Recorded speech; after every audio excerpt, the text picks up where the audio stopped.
Man, I missed my dog. Many nights I was in the stew, wondering what I'ma do next time we gotta record. Man, it's good to have you back, my brother. Yes, sir. Good to be back, man. Give me a round of applause, man. Yeah, man, real nigga of the week.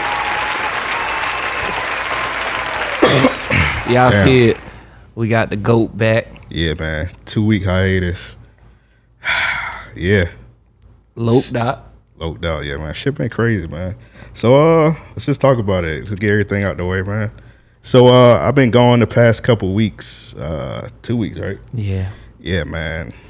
My mother passed away, so that's why a nigga been gone, man. So yeah, shit been crazy. So but I want to say thank you to Joe Banks, holding it down for me the past 2 weeks. I mean, you know, hey, least we could do. You know what I'm saying? Yeah, they held it down. Bank, shout out to you. Yeah. Round of applause for both Yeah, of y'all. for real. Oh, well, I appreciate that. Yeah, so like under the circumstances, like the shit came out of nowhere. So like I appreciate y'all holding it down for me.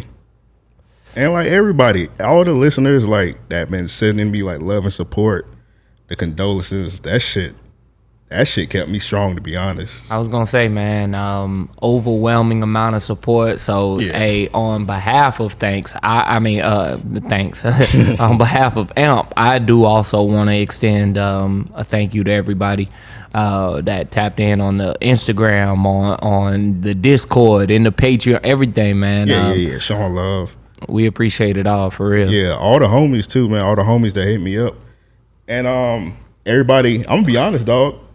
I also show love to everybody, like people that like didn't hit me up that knew about it. Cause to be honest, dog, when some shit like that happen, It's hard, you don't know what to say to that person. right? I've been in situations where I seen somebody, they had a loved one dying. You don't want to, you be thinking like, damn, do you give them the Space, the time. yeah, or do you just give them the plain old, I'm sorry for your loss? Right. Well, outside looking in, that felt like the generic response to give somebody, but like on the receiving end, yeah. anything somebody give you, you appreciate it. 100%. So I do want to say this, man. Life has definitely been crazy for the both of us. I mean, I think y'all have, seen it kind of play out for us. But my grandmother passed just before Amp's mom, and even to that, I didn't know how to reach out and say, I didn't know what to say. You know what I mean? I expressed my condolences and tried to support in every way that I can. But even for someone as close as I am to Amp, it's still tough. You know what I mean? Yeah. So to anybody that is dealing with that or trying to figure out the words to say to somebody, anything that you say will be appreciated.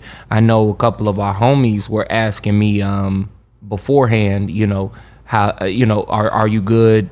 Can they reach out? How should they reach out? Things like that. And a lot of, I just told them, hey, Am's gonna appreciate you just saying anything. You know what I mean? Even if it's just keep your head up. You know what I mean? Yeah, anything, man. Yeah, just pretty much.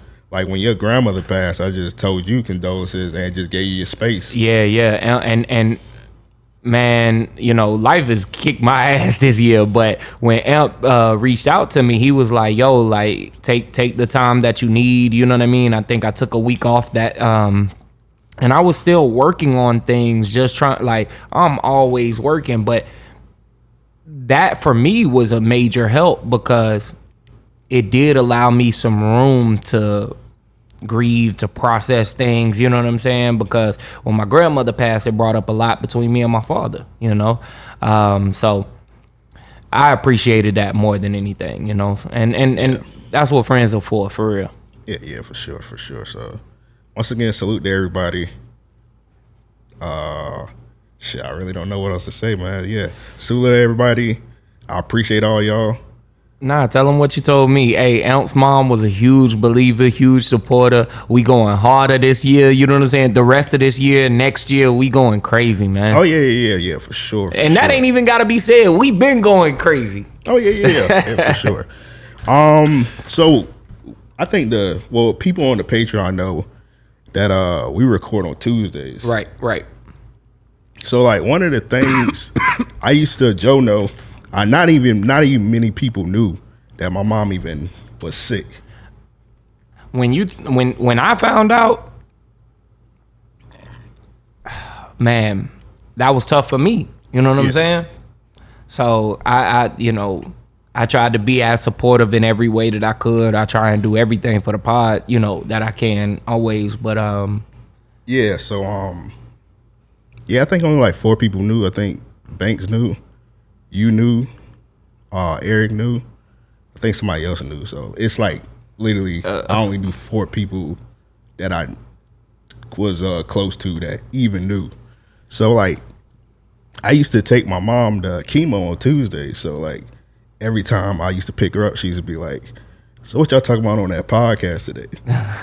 And like when I used to tell her about it, like it used to like put a smile on her face. So that's amazing, man. And it's funny because I've shied away from telling, my family about the podcast at times. You know what I'm saying? Yeah. When they ask about it, I'm like, look, it's just random. You know what I mean? And that's where I leave it. But I mean, when I found out that you was doing chemo, taking her to chemo before the podcast, and then still coming on with the lively personality and such, keeping things up, man, I commend you. I couldn't imagine what that would be like. You know what I'm saying? I really, like I say, man, you one of the strongest people I know. You know what I'm saying? I'm very thankful to have you as a friend, as a brother. You know what I mean? And shit, we here. Yeah, man. So, yeah, like you said, man, going harder than ever this year. I was gonna take another break, like another week off. I said, fuck it, man. I was just sitting in the house, just like feeling sorry for myself. So I said, fuck it. Yeah, man, no homo, but let me shower you with some love over here, man. It's all good spirits, good energy. We finna get into some good topics and shit. We definitely got a good episode in store, so. Yeah. So, round of applause to my mother. Yeah. And y'all amazing woman. Y'all know she going in the real nigga of all time. You know what I'm saying? Hall of Fame. Yes, indeed. Hey, I also salute my family, man. Everybody in my family. Strong. Yeah. Everybody looking out for each other. It may sound crazy because, like, with this situation, it actually made my family stronger. Yeah. Like, I thought it was gonna like make us weak, losing like a main. Sorry. Nah, you good, man. You good, bro. Take your time, bro. Take your time, man.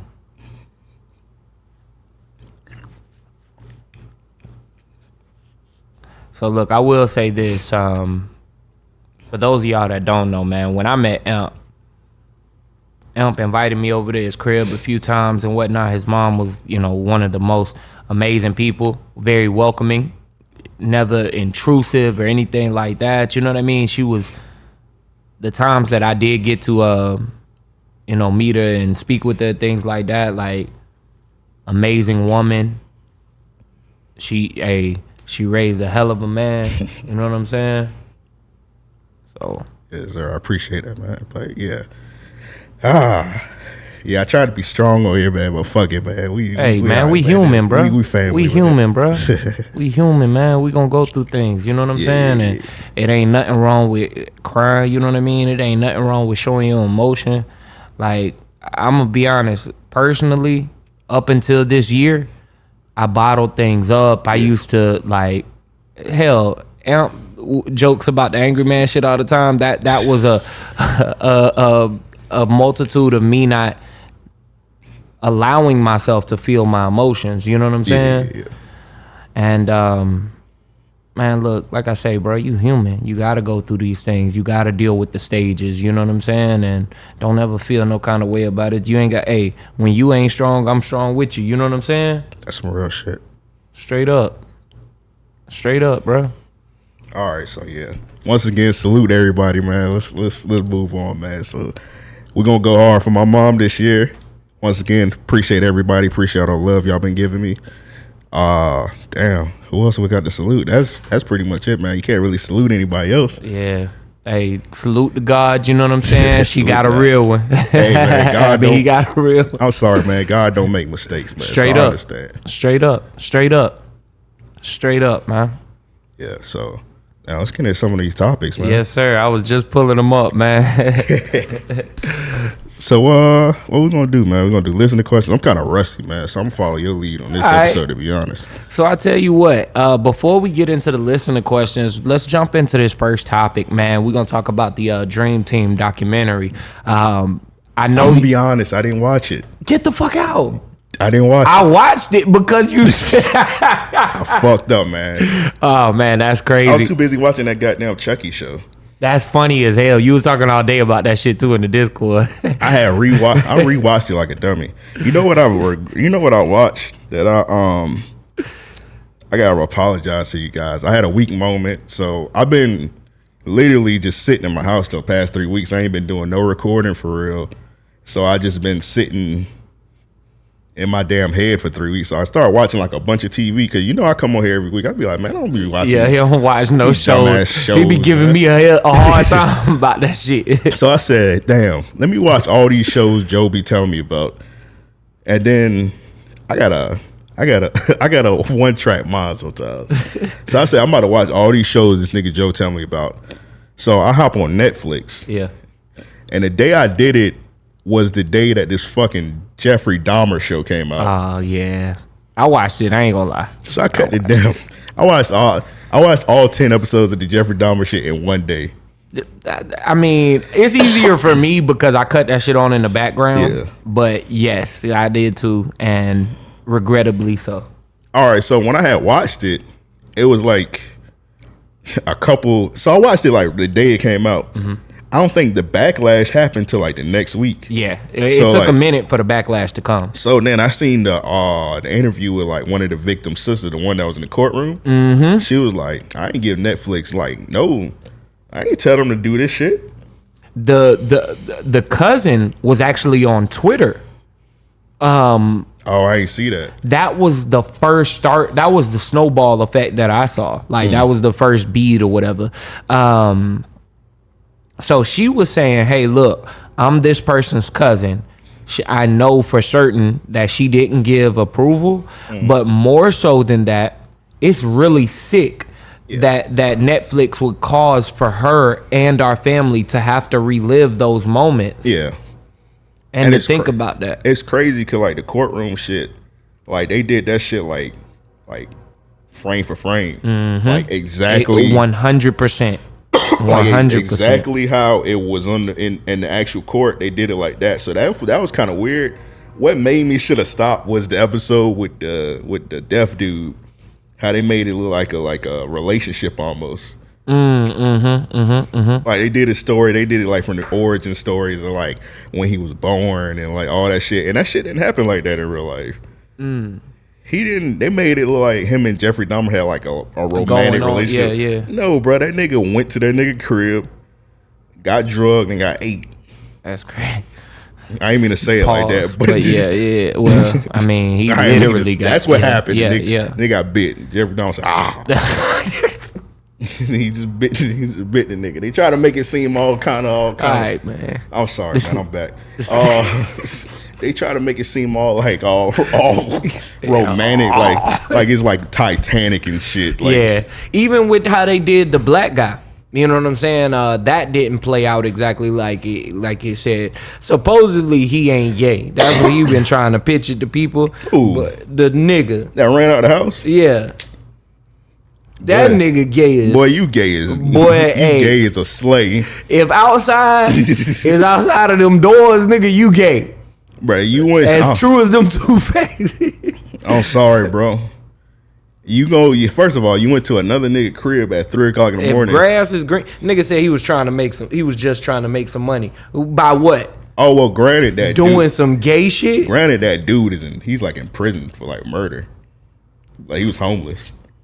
So he probably did need that money. Now that I think Damn. about it. That nigga I probably did didn't need need- that. That nigga, he caught that nigga.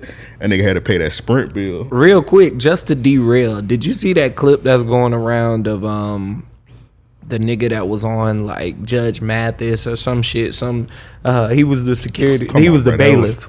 It clearly wasn't Judge Mathis, but it was like a woman, nigga. Yeah, it was. It was like Judge Mathina. That shit wasn't no Judge Mathis. Yeah, bro. I forgot Judge Mathis. Nigga just saying things. That was not Judge Mathis, bro. It wasn't Judge Mathis, but it was. It was like a white woman too. It was.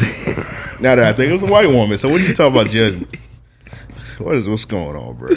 I don't know why I used that nigga name. Nigga said Judge Mathis. It was like some random ass white. Random white woman. She wasn't even popular to my knowledge. I don't know, but the bailiff was a nigga, and they were having a marital dispute.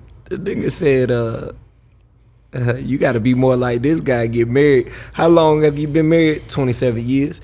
Yeah, but you don't look happy, brother. Yeah, you do. Like, he don't look happy. You look angry. He look angry. No, sir. That nigga in jail for murdering his wife. Actually, he's actually out. He bailed out somehow, and then apparently, like, the niggas still be like on dating apps. Nah, that's crazy. That's crazy. Yeah, the shit crazy, bro. So, that's crazy. I gotta dive more deep into that. Yeah, I should have did my it's really nothing else. Like, he killed his wife. He got bailed out somehow, and that's how like a lot of people getting on, because like for whatever reason the court's still acting like COVID is crazy, so they pushing a lot of shit back because of COVID. But it's like, bro, put that nigga in the dirt. He's still out trying to get chicks. Put this nigga in the can or something. Bro. Stop talking about some COVID. That's crazy. That's crazy. So I guess the trial didn't go on. Like, I don't know, but the dude, that's crazy. You get to murder your wife and just be free, and they like talking. The case is pushed back because of COVID. Yeah, nah. Well, COVID ended like a year. Man, that shit ain't no COVID over with. Yeah, COVID over with. Even though I had COVID 2 months ago and I'm still coughing because of that shit. Don't use that as an excuse. Put that nigga in prison. I think I still got a damn sinus infection, man. Yeah, that last batch of the COVID was evil. You like, I'm about to leave, but I'm gonna fuck you up before I leave, bruh. Straight up. Yeah, I think the last couple people who had the last batch of COVID, little strand, yeah, the last little, it's like the last little bit of Kool-Aid where they got like all the crazy hard ass sugar in it. It was like that. It was like, we're gonna fuck. It was before you drink this last little bit of Kool-Aid, we're gonna fuck you up. That's how that last bit of COVID was. Because the first time I had got the COVID, when I got the OG COVID, nigga was fucked up, but it wasn't that. It wasn't crazy. Bro, I was down so bad when I got it the first. Well, I don't think I got it the second time. I think what I had was like just a bad cold. But like I said, I got this fucking sinus infection. But the first time I got it, bro, I'm gonna be completely honest. I could barely walk. Oh, damn. I could barely walk. That's how bad my body itself was hurting. That shit was crazy. I was hot, cold, you know what I'm saying? So I was trying to get up and down to take care of the AC and shit. I was dating no girl at that time, and she gave it to you. Nah, the crazy thing is, nigga, she laid up with me every night, never caught it. Man, women crazy. I almost called her the P word just now. Hey. Yeah, that would have been crazy, but women are crazy. Yeah, that was insane. Like I said, literally people was dying from COVID. Straight up, and she laid up in that bed every night. You must have cheating. Yeah, this nigga. Hey, just tell the full story. You was cheating on her, and she didn't want to. She thought you like, this nigga ain't about to cheat on me again. Talking some COVID. Hey man, that one almost killed me, man. Don't put that on me, man. Black men don't cheat, bro. You Dominican, dude. Oh, Dominican niggas cheat. Not tonight, bro. Nah, Dominican niggas cheat, bro. You was cheating on the girl. She was like, this nigga ain't about to get a free week to cheat on me. I'm going to lay out. I'll risk my life. Bro, that shit had me down for like 3 weeks. I feel like, because Summer Walker be making some toxic ass songs. That's some shit. That's a Summer Walker song there? Yeah, like, nigga, I catch COVID. Before we call this shit over.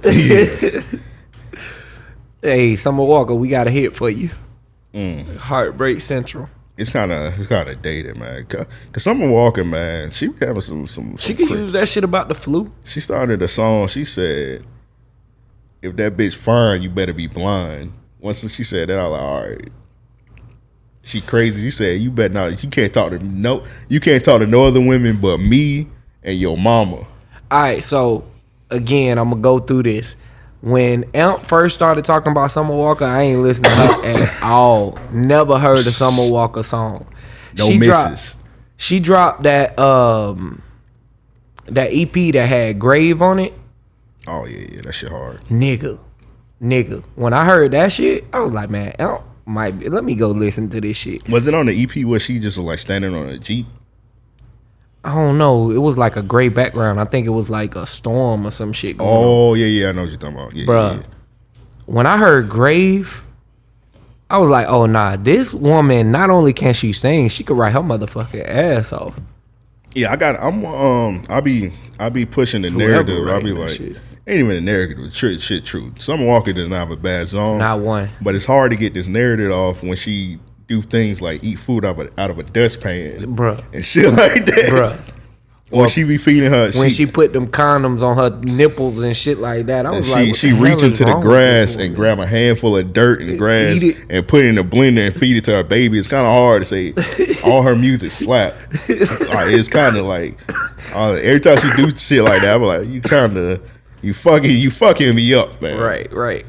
I mean, yeah, that's how it goes though, man. No genius is sane. Yeah. Terrible segue, but back to the Jeffrey Dahmer. He's not, of course, that nigga's not a genius. He's a fucking cannibal, man. Damn, that was a crazy segue. I just want to get over this Jeffrey Dahmer shit, Yeah. man.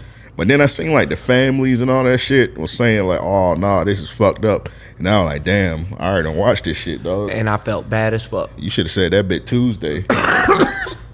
I like the shit dropped Thursday, bro. You should. Nah, you killing me tonight. I'm sorry, brother. Y'all niggas should have said that shit Tuesday, bro. I don't watch this shit now. Y'all niggas said that bit like Monday the next week. Too late. Like, you too late, dog. I don't watch the shit, dog. I can't.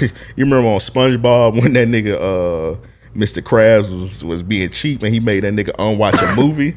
Yeah, I can't unwatch the Jeffrey Dahmer. I don't watch the shit, bro. I done consumed it. Now you talking about you ain't get paid. I'm like, That's a damn, I feel classic bad episode. now. I'm thinking y'all got paid.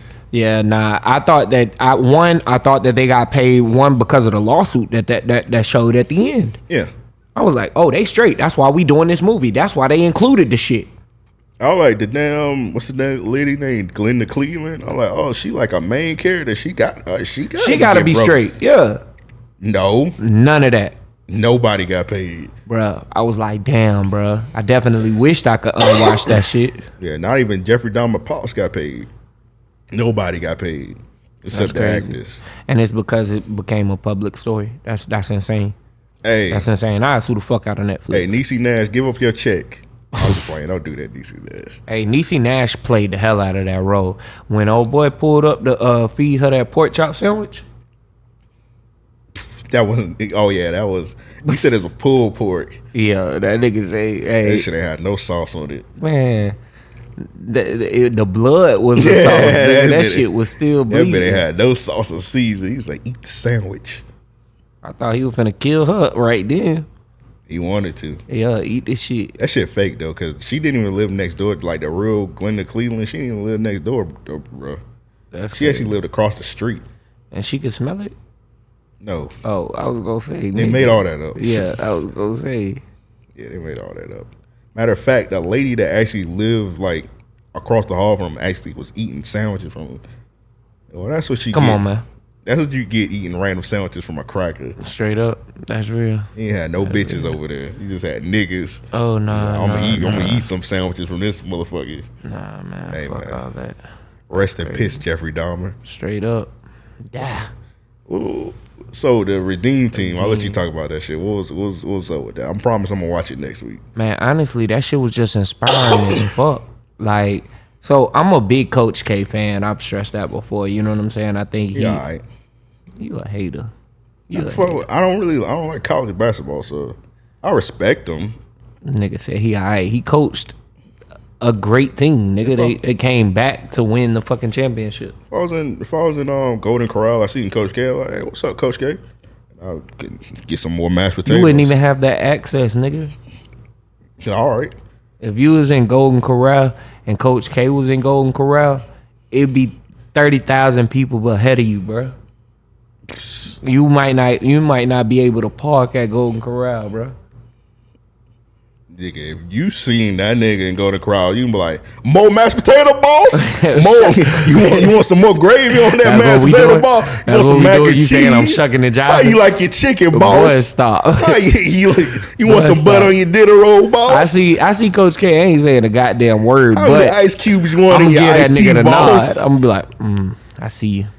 All right, bro. You'll be on that nigga meat. No, I'm not, nigga. Fuck that. Fuck, bro. What's wrong with you? I remember one time it's crazy because I met Marv Albert one time. And you think like, bro, it's fucking Marv Albert. I'm gonna be honest, I really don't give a fuck about Marv Albert. But it's sometimes when you meet certain celebs, you just be like, you ain't say I was just like was bouncing on Marv Albert meat, but I was like, I gave him a little too much. I hear that. Like I was shook his hand like, oh, Marv Albert, I'm a big fan. Like, nigga, I don't give a fuck about Marv Albert, bro. That's real. But I don't know, I was just caught in the moment. I mean, I met a few, you know what I'm saying? I smoked with that nigga Currency and I ain't fan out, you know what I'm saying? Like I damn sure wasn't finna fan out backstage at the show and shit, you know what I'm saying? But like, yo, look, what's good, man? What it take to get a feature type shit, you know what I mean? Holla at my man, my manager, yada yada. Ended up meeting that nigga, I forget his name, Young Roddy? No, nigga. Trademark Scott Dover? His manager. That nigga big as fuck. Wally Zerbiak? I don't know. Who the fuck is this nigga manager? I forget his name, man, and I don't want to be incorrect. All my contacts deleted and shit, so I have to look on my computer. That porn. Back to the Redeem team. That shit was inspiring, man. Coach K was like, look, I know all of y'all, you know, the man on your team. And it's the white Coach K. It's not the dude from fucking QC. Yeah. I know we got a lot of young listeners. Shit, they better know about Duke Legacy. They hit them boys every year. Who is the new Duke coach, by the way? I don't know. I do need to look that up now that you say that. I thought you was a Duke fan. I'm a Coach K fan, bro. Oh, you're a Coach K fan, so you don't give a fuck no more. I mean, I ain't saying that because I like Duke program, but it's going to be interesting to see where it goes after this. Salute to Coach K. The one time they didn't use Coach K, they was ass. Yes. John Shire. Okay. Like I said, I don't watch college basketball. I don't know how the fuck that is. He might be fired. He might not be fired.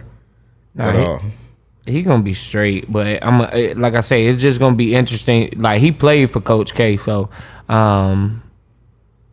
we'll see. So I'm assuming in the Redeem team thought like Kobe was like the main focal point. No, he wasn't, because I feel like that was the nigga that they needed. Right, he became a focal, like he became a focal point. Yeah, I would not say in any way he was the main focal point. Okay. From my perspective, right? So, do you think he wasn't the main focal point because he wasn't here when it was made? No, because they have interviews of him in there. You know exclusive what I'm saying? Ones. Mm-hmm. Oh damn! I didn't know they was making that. Right. So that was good too. You know, that was good to see. It was also a bit bittersweet. You know what I mean? Just in the sense, you know, you don't get to relish in the moment with him. You know what I mean? Like to be able to say, "Damn, I used to hate this nigga. Nah, I love this nigga." You know what I'm saying? Like for everything that he's become, everything that he's represented, hearing the backstories and things like that. Right. And it was probably bittersweet also because like, damn, that's the last thing you gonna see. That's probably like the last interview he did. Like he was on All the Smoke like a month before he died, and I was like, damn, that's probably the last thing he. Yeah. That's another situation like that was hard for me and my mom, because I know a lot of people like say when I laugh it's like really like infectious. What's the word? Yeah. Infectious. Nah, infectious. I guess. I don't know the word. Let's just say. Say this nigga. When I laugh, it make other people laugh, and people tell me that all the time. My mom's laugh. Yeah, infectious. And I think y'all said it right. Yeah. I think I said it right. My mom's laugh like was that like when you hear her laugh, it was crazy. Like she laughed loud as hell. Like like my in the house we was living in, I used to be all the way in the front. And when she's been and like on the phone with her friends after work, I used to hear her laugh. And, like the laugh used to be loud. I'm like, damn, she's laughing loud as hell. And it's like, damn, I'm never gonna hear that laugh ever again. And that shit crazy. But yeah, the Kobe, like, damn, he probably did that Redeem Team shit, and that's probably it. Yep. Yep. At least as far as like new his recent, you know what I mean, his most recent interviews and things like that before he passed. Yeah. So it was really interesting to see because I think about 30 minutes in, Kobe comes in. You know what I'm saying? Mm. So it was a good stretch of you getting invested into the team, you know. So the first Olympics was the 2004 Olympics, to where it was only Wade, Melo, and LeBron James, right? Yeah, and them niggas were rookie. They couldn't really do much. Not just that, they I didn't realize how much was going on.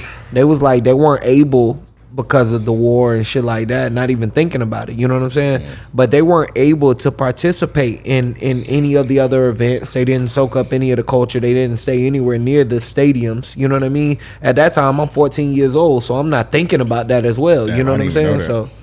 even So that to me would definitely play a major part in how much I'm gonna make this moment a relic or whatever. And it's also crazy because I didn't even see the doc, but I'm sorry, they switched from Coach K. They went to Larry Brown. Yeah. And I'm a Sixers fan. Larry Brown was our coach. I know how he is. Yeah. And then I'm sorry, Allen Iverson, my favorite player of all time. Allen Iverson is your leader. Yeah. With them rookies. Yeah. Yeah. I'm sorry. That's like the worst. That's like the worst OG.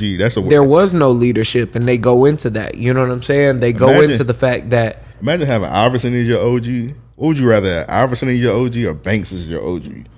Two terrible OGs. You on one tonight. You on one tonight. We know Iverson track record. You see Right. what he did to Lou. Yeah, Lou Will. Yeah. Had two bitches. So yeah, Iguodala. Uh-huh. Think about all the niggas that came up under Iverson. Think of all the niggas that came up under Banks. I ain't gonna say none of that. We gonna keep that in the group chat. Just think about it. Who the worst OG? Allen Iverson or Banks? Hey, Banks probably the guy. I don't know, man. That nigga Banks, he lethal. You see what he doing? Yeah, hey Banks, boy, you need to stop that shit. I can't help you, my brother. Hey, man, you see what he be doing? That's crazy, man. Look, yeah. So Larry Brown won it, man. Larry Brown, he fucked up that team. He just, again, he allowed for toxic. You know what I'm saying? Not even to say toxic, but just a unhealthy work environment. Yeah. Like they talk about being separated and whatnot. But here's why I say it was inspiring to me. When Coach K comes, Coach K is telling them, he's like, yo, look, all of you are stars. I ain't got to tell you that. And I'm paraphrasing. This is my interpretation of Coach K because I'm giving you the nigga perspective, right? Okay, I got you. So, he like, yo, all of y'all are stars. I ain't got to tell you that. But this ain't a star game. You know what I'm saying?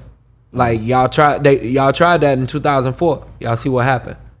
Y'all tried that in these last few qualifiers. You see how that happened, how that worked out, right? So he's like, I want y'all to bring the energy of that superstardom, your ego from your own team. But now we're gonna work it as a team. We're gonna really build this out together. So when Kobe comes in, he talks, you know, they do talk about how, and if I'm spoiling it, fuck you, Netflix, everybody got access to. Everybody got access to. Yeah, spoiler alert. But Kobe's basically saying, like, I mean, they tell you, we brought Kobe in because we needed someone that could lead this team. That says a lot to me with LeBron having been like really prominent in the league at that point. D Wade, if I'm not mistaken, D Wade won the championship by that point. Yeah, thanks. Yeah, I'm pretty sure. He won that shit like his third year. Yeah, I think it was 2007 that he won. So he had just won the championship. So you have, again, superstars. I think it was 08. Oh, well, yeah. I'm just trying to, because you know somebody. That's why I didn't want to say but my memory be off. So, just know that he won one way before his counterparts. Right. Essentially, I'm saying you would think they would have built a leader out of that. He wasn't ready yet. I know he wasn't. I thought they would build Bron up. In my opinion, I thought that was gonna be what was happening initially. When they brought Kobe in, Kobe developed all of them into leaders, in my opinion. Oh yeah. Kobe was I feel like the perfect part. Yeah. And it shows that. It goes into the breakdown. Them going to the club and coming back and seeing him dressed and ready to go to the gym. The next day they saying that they started doing it. Couple people, then the whole team did it, except for Carmelo. Somebody made a tweet and was like, it was that moment that D Wade and LeBron became steps above Carmelo. And I can't argue that. Carmelo know that. Carmelo became lazy as fuck after that. Yeah, he knew and it was crazy because that nigga was lazy as fuck, but he was still hooping his ass off. Yep. But then when it got time, like towards the end of his career, that nigga didn't give a fuck. Actually, I felt like he cared more towards the end of his career. By the time he started caring, it was like too late. Oh, way too late. I'm talking about like before the niggas was ready to kick him out of the league. Oh yeah. That nigga didn't give a damn. He not on the team right now. I mean, he's done. Yeah. He's done. He's not coming back. I don't think teams are looking for that right now. Only the Lakers, only LeBron is looking for that. You know what I'm saying? Yeah. What you call it? Want to sign him, but I don't think he didn't want to sign with him. Who? The Nuggets. That would have been a good look. But the thing is, he's not gonna win a ring with the Nuggets. So it's kind of like one of the situations where if he do sign for the Nuggets, he got to realize that his career is over. Who could he sign with? That's a championship contender. Nobody. Yeah, I was gonna say. At this point, you really don't know who is a championship contender. The Warriors. I mean, of course. I think the Warriors probably gonna win. I think the Every Warriors probably gonna win again this year, right? I could believe that, but now with their inner turmoil, I don't know. Segue. But King. I don't know. But it's like the Warriors is like, I don't know who else is like that. You can't go to the damn Celtics. Like who is the contenders besides the Warriors? Like. We don't really. I think this is gonna be another year where it's like up in the air, like who Very wins. true, yeah. But I think it's gonna be in the West. I think so, because I don't think the Nets are ready still. And outside of that, if Ben Simmons win a ring, I'm moving to Madagascar. Bruh, you ain't gonna see me on here no more. I ain't gonna say never, because I used to tell a nigga all throughout high school. I told this nigga the Mavericks would never win a championship. Oh. Dirk Nowitzki specifically, because he was such a big fan. I was like, yo, they'll never, ever read my lips. I feel like you could have said that confidently. And then nobody seen them beat. Nobody seen them beat the Heat. Bruh. Oh my God, I couldn't believe that. Nobody shit. saw that coming, dog. I said, what the fuck? I called that nigga. I was like, hey, bro, never will I say never again. That nigga should have betted you some money. Nigga should have bet my life, bro. Like, that nigga had every, like. Nigga, like, you lost, I get to kill you. Matter of fact, I think we did place a bet on it, and I forget what it was now. It was a big bet, too. I think I had to give him, like, a PS2 or some shit. You know it's a crazy bet. I had betted this nigga Eric one time. I'm happy he didn't cash it in. He actually forgot about it. And then what? All right, let me run it through. So you know Eric, he a Patriots fan for whatever reason. I don't know why he's a Patriots fan from Jacksonville, Florida. Still one of the silliest shit ever. So it was like it was like one of them years where like everybody was like, oh yeah, Tom Brady done. It was like one of them seasons where like he was throwing like nothing but ducks. Yeah, I think they lost like their first like 3 out of 4 games. And I was like, oh, Patriots not going to the Super Bowl. I was like, yeah, Patriots not going to the Super Bowl. Right. And I said, oh, Patriots not winning. No, I said they're not going. I was that confident. He was like, you want to bet? That's how he sounded. Like, you want to bet? I was like, shit. I was like, nigga, I'll bet anything, nigga. Yeah. He was like, place the bet. I was like, bro, if I lose, I gotta wear a bunny costume and I gotta walk around Gateway Mall. Oh wow. On a Saturday while that bit popping. Nigga, that would have been crazy if it crashed in. I would have had to pull up. So next thing you know, season go on. Tom Brady do Tom Brady things. Not only did they go to the Super Bowl, they won the Super Bowl. Yeah. So they won the Super Bowl. I forgot what team they. I want to say it was the fucking Falcons year. Oh wow. I think it was 23-8. Dog, that would have been an unbelievable. That would have been an unbelievable bet to. No, it wasn't 23-8. It was the one. Hold up. No, it wasn't the Jaguar season. I would have been yelling. It had to be the 23-8. Screaming, nigga. I would have been. Yeah, it had to be the 23-8. So I lose the shit, and I think, oh shit, that bunny bet. I hope that nigga do not remember that shit. Next thing you know, it was like July. He was like, you remember when you said you had to wear a bunny costume? I was like, no, I don't remember that. He was like, I do. He was like, I'm gonna let you slide. You ain't gotta wear the bunny costume. I was like, that's right, funny man. As fuck. But yeah, I was confident. I was like, man, nigga, I wear a pink bunny costume all around Gateway Mall. You would have been damn, I'm fucking up. Freddie Gibbs. Shout out Freddie Gibbs, friend of the show. I ain't listened to his album yet. Yeah, that shit fire, bro. I heard that shit fire. Fire. I sent him a message. I told him, hey man, you dropped a solid project. He don't really drop bad albums. No, not at all. But this one, man, I felt like he went above from his last one. I feel like it's a step above. Yeah, he went crazy on Alfredo. Yeah, he came. Hey, bro, I love this shit. I'm behind. Like with albums like that. I had listened to that last NBA YoungBoy album. That shit was like really good. That Which one? The one he just dropped. All right, so I only heard a song or two. I might got to go through the album because the song or two that I heard, I wasn't really. I thought his album before that was better. Talking about Realer 2? Yeah. Realer 2 was all right. It just had too many songs on it. Yeah. But that one he just dropped, like this, like he was rapping over a bunch of like Cash Money beats. Yeah. That shit was hard as fuck to me. I gotta go back. I just listened to it today. I ain't really give it a span. It actually popped up, like I say, just in my shuffle. But I'm gonna go back and listen to the whole album here. I was about to say Migos, but Takeoff, Quavo album pretty decent. Yeah, it's okay. Yeah. So they not gonna go by the Migos no more. What they gonna? Nah, go it's by? just Quavo and Takeoff right now. Well, yeah, Quavo and Takeoff. Their album is good. I would say it's good. It ain't great to me, you know what I'm saying? It ain't like cool. It's unbelievable, but it's pretty good for them to have just dropped. I'm gonna be honest, and I'm gonna say there still felt like there was something missing, and I don't feel like that from a perspective of Offset not being there, because it reminded me of the early Migos. But the early Migos had Offset. Not for a stretch. They had like a 2-year stretch. When I got hip to the Migos, Offset wasn't on. Oh well, you talking about when they dropped Hannah Montana? Shit, they had a run after that, and then they came. It wasn't. I know what you're talking about. It wasn't that long. You talking about when they dropped like Young Rich Nation?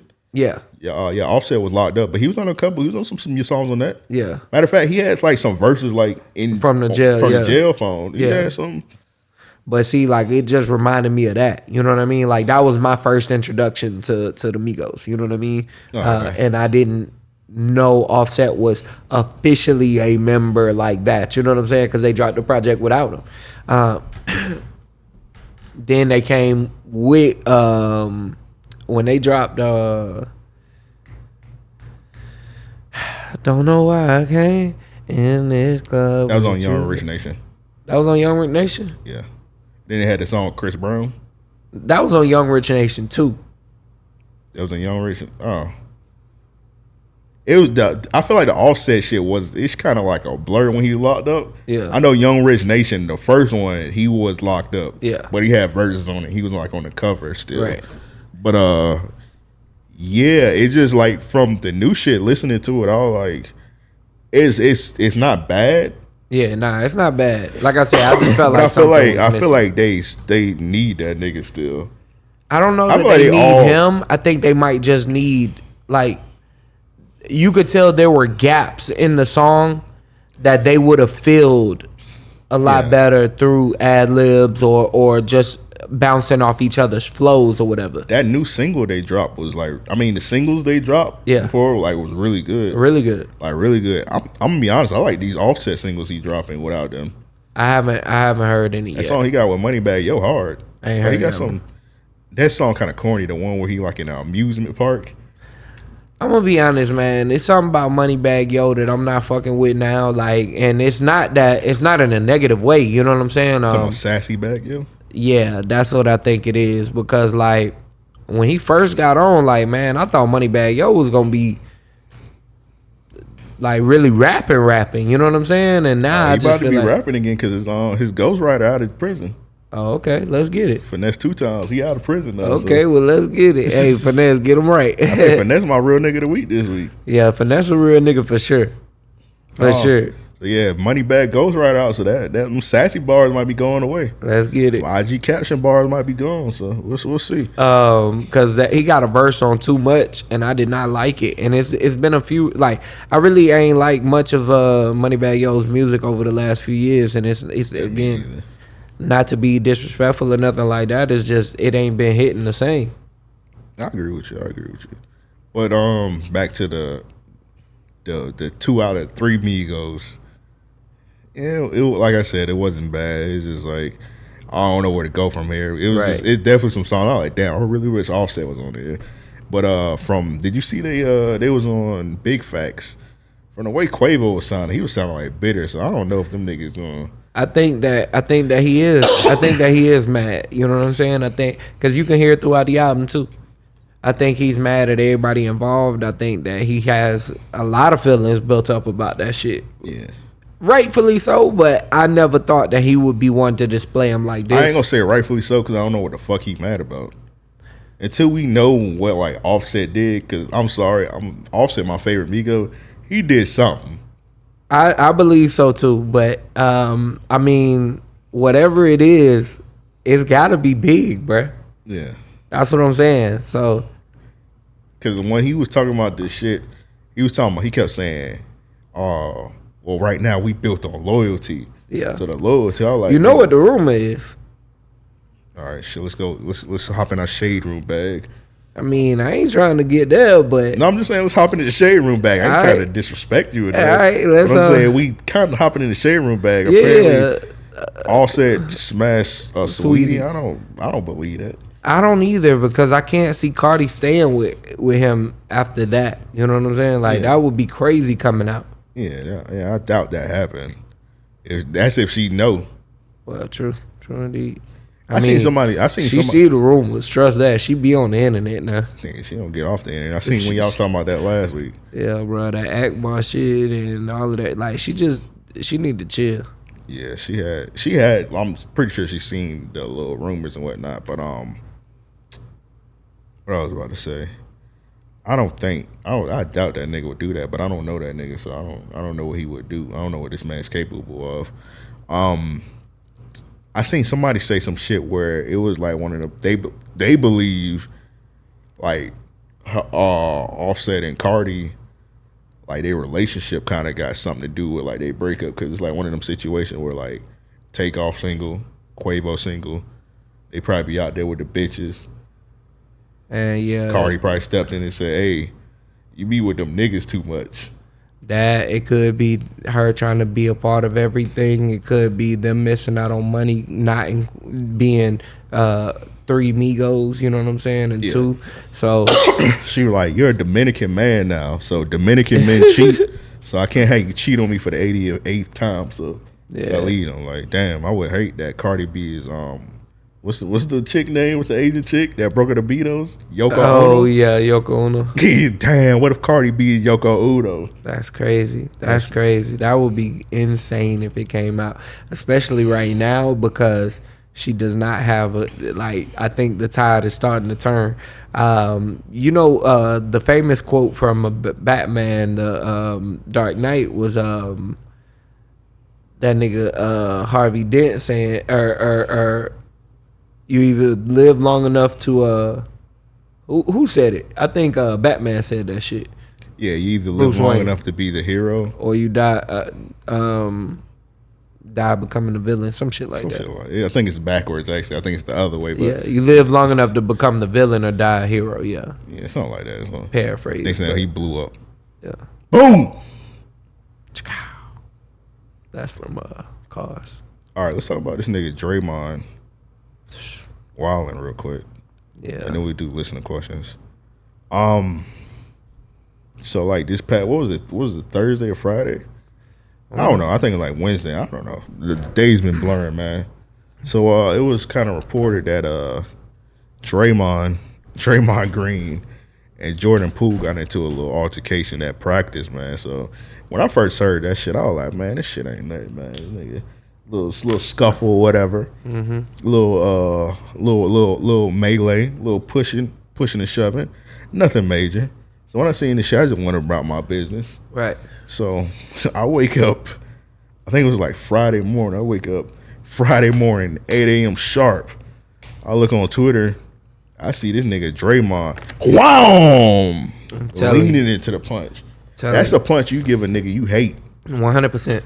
100%. That's how you punch a nigga you don't fuck with. That's how you punch a nigga you been waiting to punch. Yeah, you been brewing that shit. It's like ooh, give me any reason, nigga. Breathe too hard. Like 2 years, bruh. But that's the crazy thing. So on his podcast, he's saluted Jordan Poole before on interviews and whatnot. You know what I'm saying? He's giving notches to Jordan Poole. Yeah. So I don't know that like I think that he might be going through some mental shit. Honestly, it might be the single thing. That's what. Yeah. He can't punch them TNT niggas. He took it out of Jordan. So Jordan said some shit about singles. Yeah. That nigga punched that nigga. Yeah, triple singles. That nigga punched that nigga Jordan Poole and said, "Damn it, Chuck!" He's like, Jordan, like, my name not Chuck. My name is not Chuck. He's like, what? Don't say that shit again, Shaq. He's like, my name's not Shaq. Stop it. Ernie, wow. I'm gonna fuck you up, Ernie. And then he was like, he just had a flashback. He was like, oh, this is Jordan. It was too late. I had a weak moment. He was like, them niggas my colleagues. He was like, I can't go into TNT. Shit, just punching on the TNT motherfuckers. I'm gonna punch on this nigga. Did you you read the joke, right?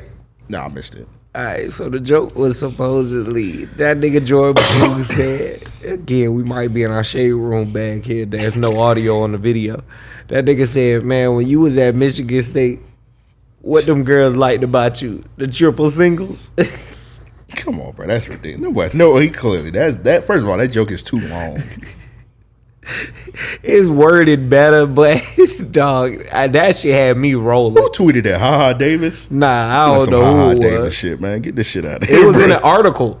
Huh? It was in an article. It was a nutsack? All right.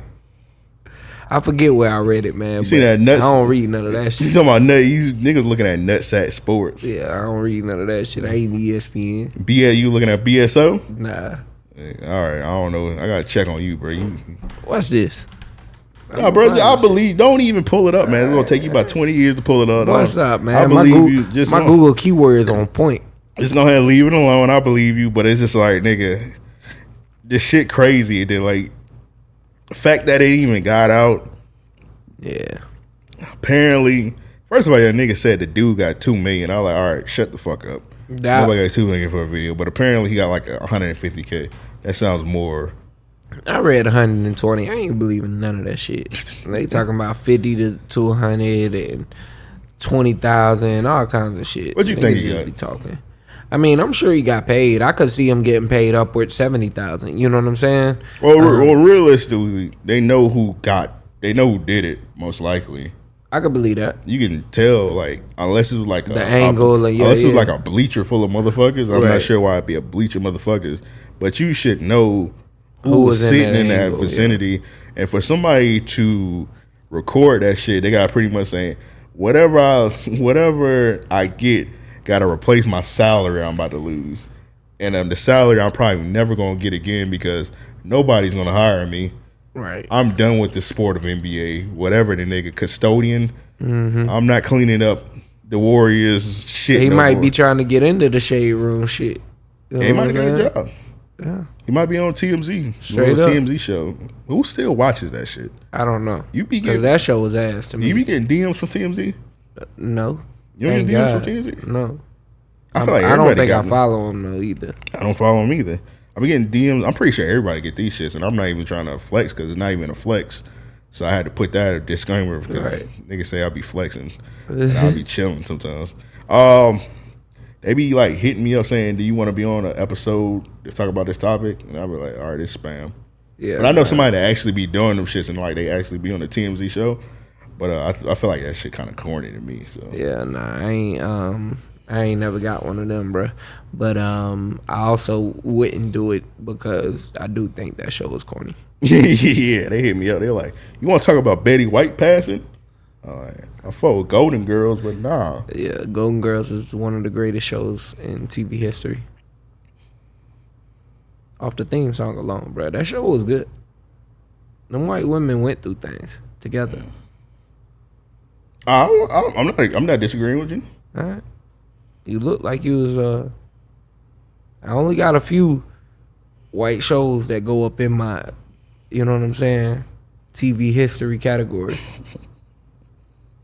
Ooh, let me ask you. I mean, shit, it's only a few niggas shows anyway. Seinfeld, I feel like. Seinfeld, yeah, definitely for me, yeah. Is Curb get through that on White Show? Yes. Hey, I got into Curb late though. Curb fire. Curb is like an extension of Seinfeld. I mean, same writer.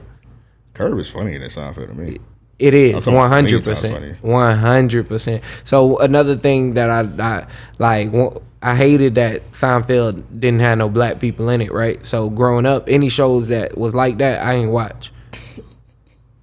Like, if it ain't had no black people in it, I ain't watching. Friends, shit like that. I ain't watching no fucking Friends. You know what white show I used to watch that ain't had no niggas in it? I think only nigga they had on that show was a cop. Fucking Seventh Heaven. You gotta be kidding me. Nigga, I used to watch Seventh Heaven. That shit was crazy. Fire. Nah, I used to watch fuck. I just had it in my head and I'm drawing a blank. What's that nigga name? Fuck. He's been a part of like every black show. Nigga, I ain't gonna know. Fuck. He was a psychiatrist. He was a psychiatrist? Yeah. Yeah, you ain't giving me bro, these clues. Like clues on the Frasier. Oh, Frasier. Yeah, Frasier. What are you talking about? He was part of every black show. He only did like one black show. He did Girlfriends. Nah, but behind that, he did. He's done several. He did Girlfriends, bro. No, he didn't. What other black Frasier did? I think he just did Girlfriends. That's it. Nah, I'm about to tell you. What was his name, bro? He said he did Girlfriends. He said, all right, that's enough nigga shit. Kelsey Grammer. All right, hold on. Kelsey Grammer. Hold on, I'm about to tell you. He did Girlfriends. Niggas don't know about this, but this show was fire to me. He had a show with Martin Lawrence. Okay. He used to be on FX. I forgot the name of it, but it used to be them two. I think he only had like 5 or 6 episodes, and like they were lawyers. That shit was fire to me. It only had like 6 episodes, and they canceled it. Damn, they don't even have Girlfriends on his Google shit. He did nigga shit one time. He said that's enough. Nah, bro, he did more than one time, bro. That's what made me fuck with him, bro. He did Girlfriends. He did the Don Imus face, and then he canceled. He said no. He said that's enough. Let me see, bro, because I gotta debunk that shit. There's no way. I feel like this shit ain't even really. He did the game. He did the game. Yeah. Oh yeah, if he did wasn't them shits like in the same universe? I don't know. Why would they be though? I think the game and Girlfriends is like in the same universe. Like some of the characters is like from like cousins of other people in the show. So that kind of makes sense. So he did 2 nigga shows. Yeah, I thought he did more. Bravo, 2 nigga shows. Shut up, nigga. I thought he did. He's more. Invited to the cookout. Nah, let's invite I Kelsey. Let's invite Kelsey Grammer to the cookout. To the I guess. cookout. Salute him, bro. Frasier was cool. Frasier was a good show.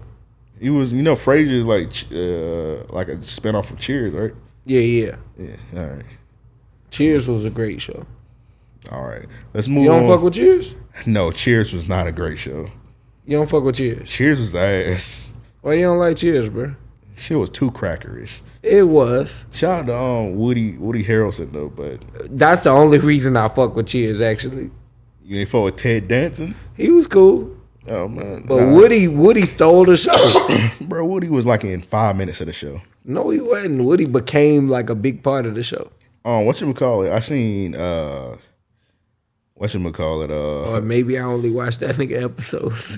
I seen it was Kadeem Hardison and Jasmine Guy. They was talking about they was doing like The Breakfast Club interview. Yeah. They was talking about what show they was on. A different world, yeah. And they was talking about how they had they show was like had way better ratings than Cheers, and like Kadeem Hardison he did White Men Can't Jump with Woody Harrelson. So they was talking about like the shows and whatnot being on the same network, and Kadeem Hardison asked Woody Harrelson like how much he made, and like Woody Harrelson told him how much he made, and like Woody Harrelson was making like 4 times more than him. I could believe that. And he wasn't on TV. Because a different world, Kadeem Hardison was the main man. Yeah, he was the man at that time, period. And they had way better ratings than Cheers. Straight up. So as soon as like Woody Harrelson told him like how much he was making, he was like, nah. He went to NBC and he got like more money like instantly. He got everybody more money. That's what's up. So yeah, salute to Woody Harrelson. Woody Harrelson like, yeah, I make this much. Yeah, Woody Harrelson a real one. Yeah. I watch any Woody Harrelson movie just off the strength. Some of the recent ones ain't been so good. Woody Harrelson dad killed somebody. Yeah, I did read about that. Like JFK? No, I wasn't JFK. All right. It was somebody. I forgot. Woody Harrelson's dad killed somebody. I don't know. I forgot it. Yeah, I did read about that. But real quick, get off the shit. What you think gonna happen with Draymond? Hard to say. I think that eventually they He already said this is last year.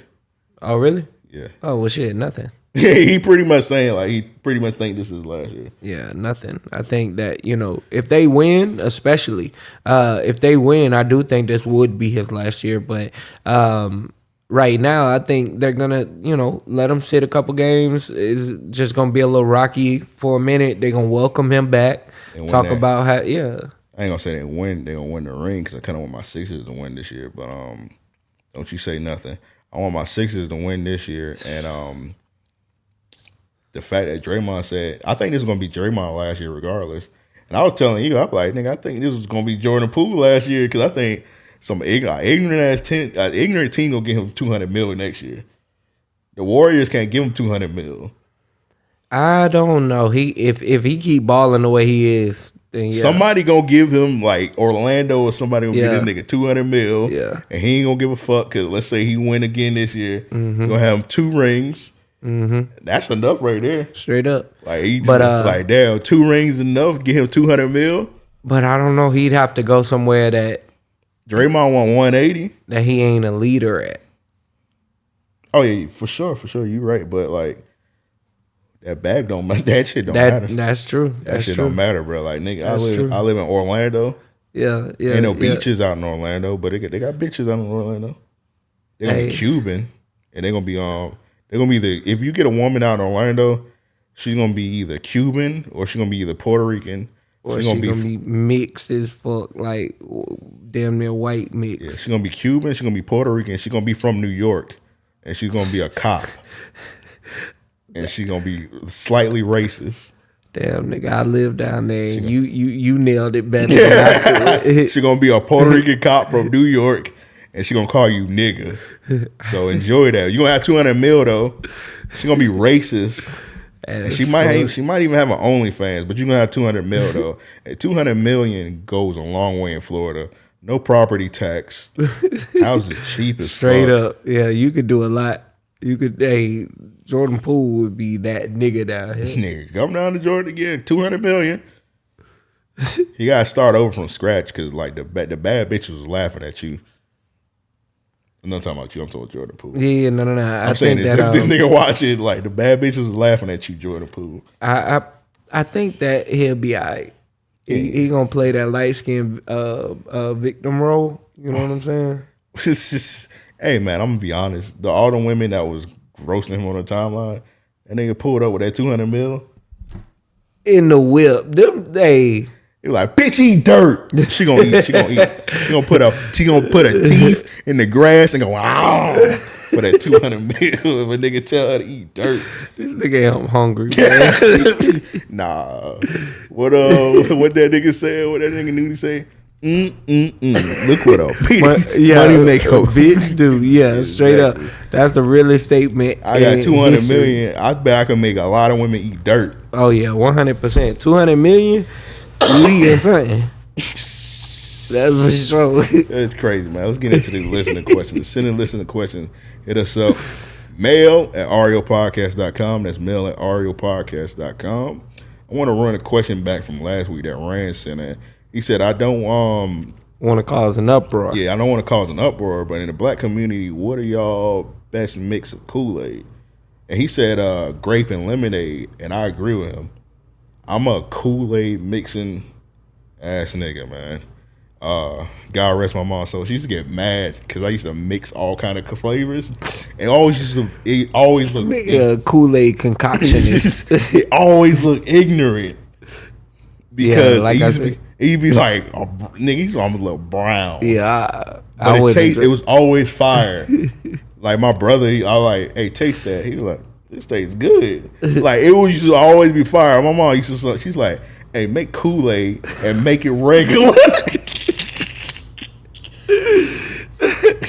Yeah, like I say, I mix shit, but when it started looking like that, smoky gray and shit like that, I used to stop. Make Kool-Aid and don't do no silly shit. Yeah, I was like, oh, I can't make you no promises. But then I learned how to like make it where like it's mixed, but it's gonna be a regular color. Like I use like 2 lemonades and then like use like a cherry fire. Yeah, I use like the one of the main ones that make it a little regular. I use like a lemonade.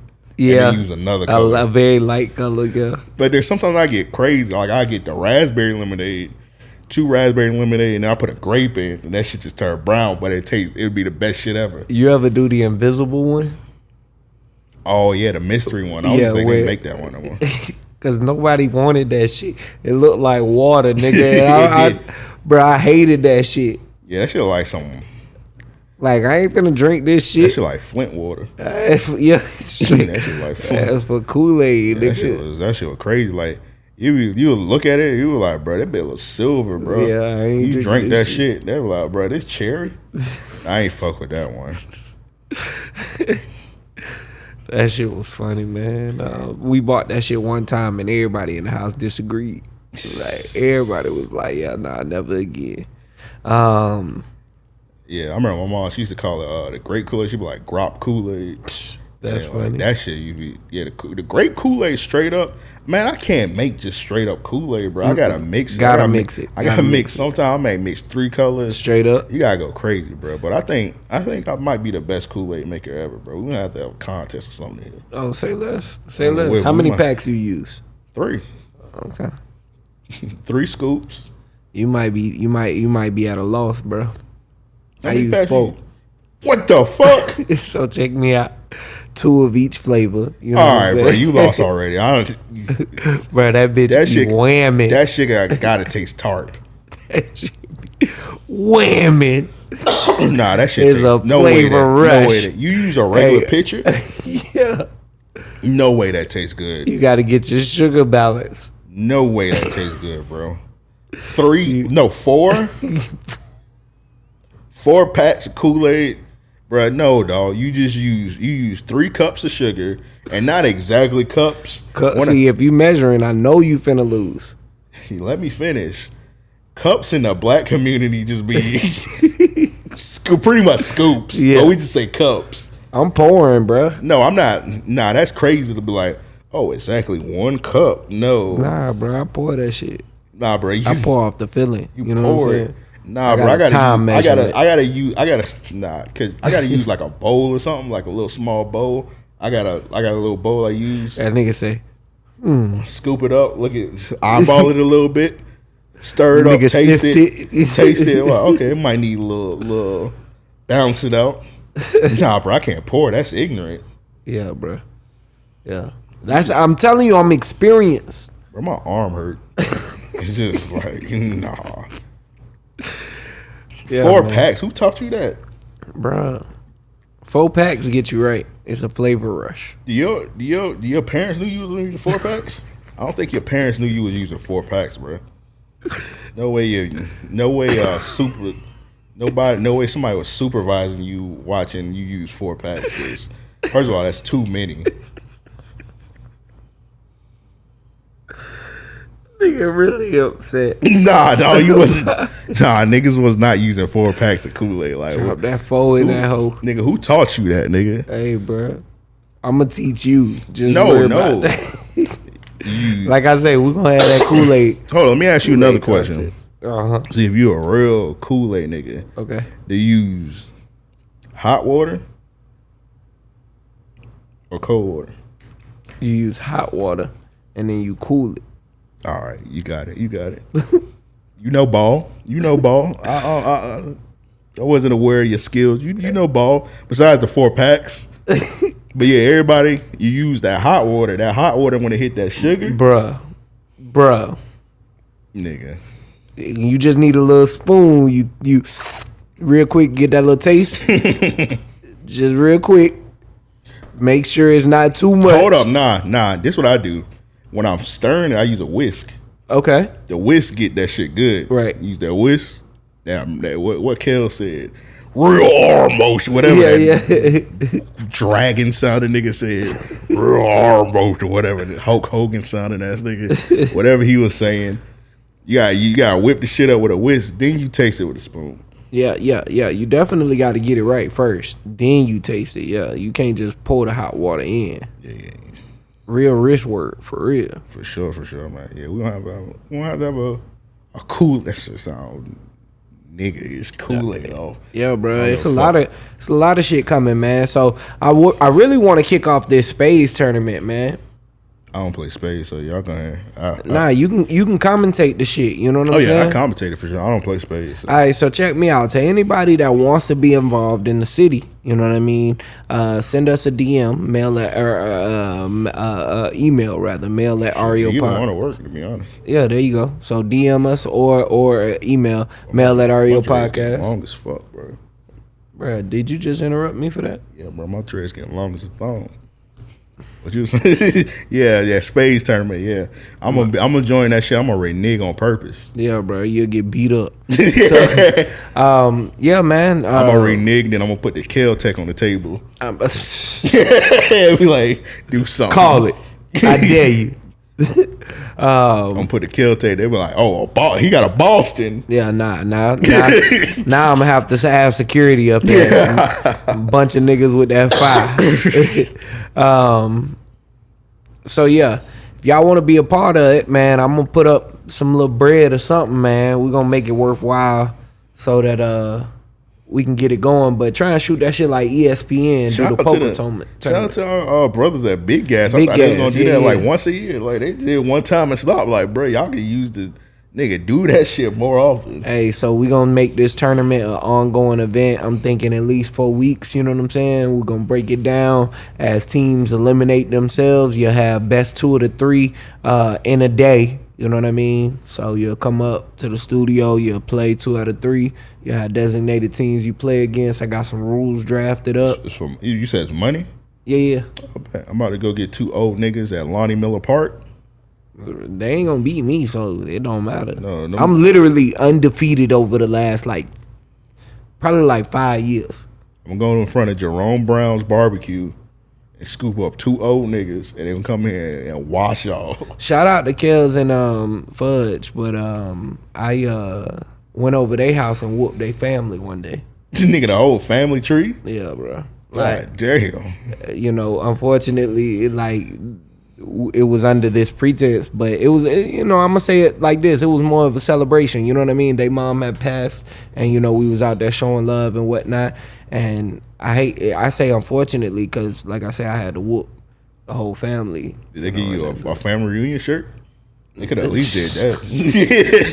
They should have gave me a key where I was running that table. All right, man, you talking too much shit. It's just the levels you should be talking. You should stay at an 80%. You want a 90%. Like keys, you're doing too much. I was kind of doing too much with the family reunion shirt, and then you said keys. Like you said, you own in their house now. I'm just saying. Stop that right now. I was just saying, like, I'm really a badass motherfucker on that spades table. Now you gotta get humbled. Who was your partner? It didn't matter. Nigga said, I'm gonna use a handicap kid.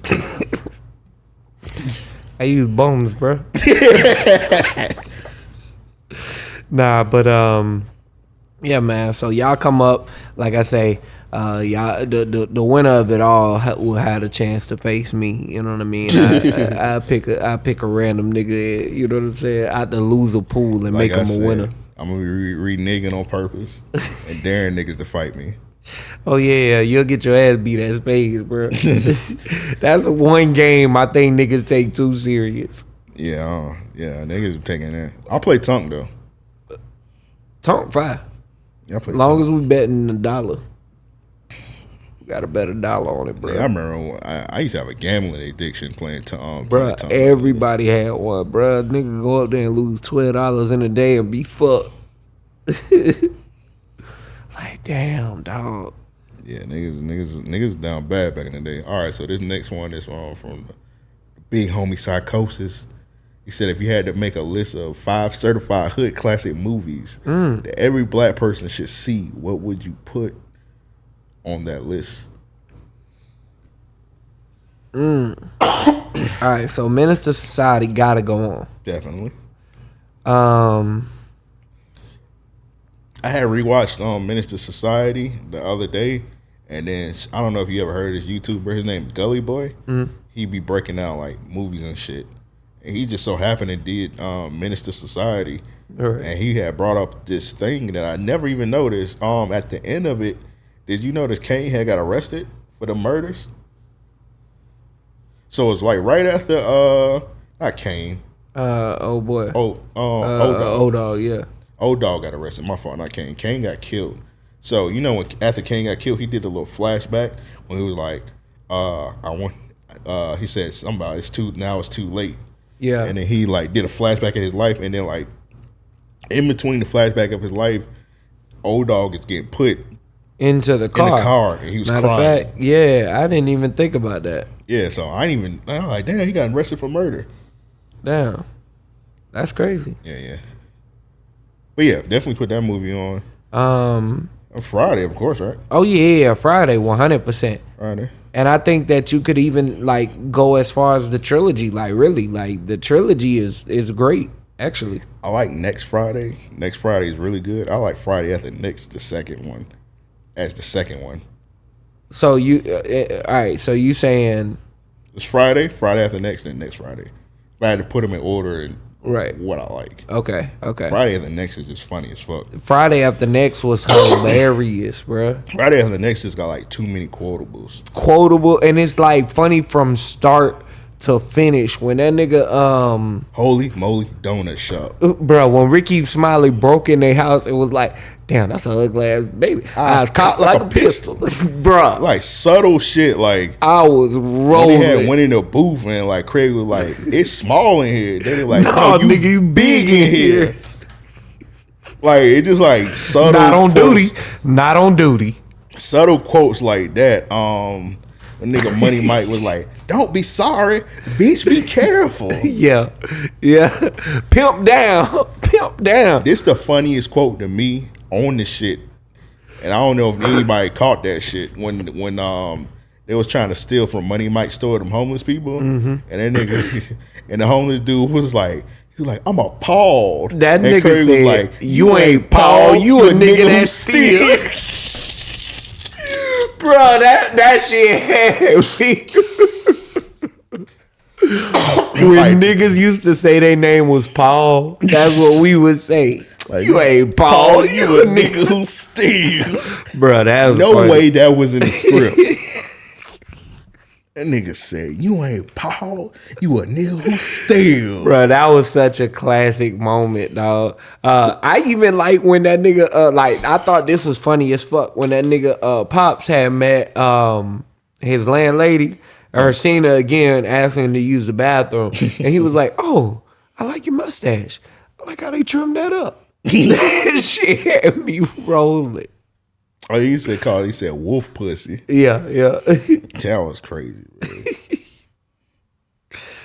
Yeah, what did Craig said? He's like, "Quit trying to fuck my daddy."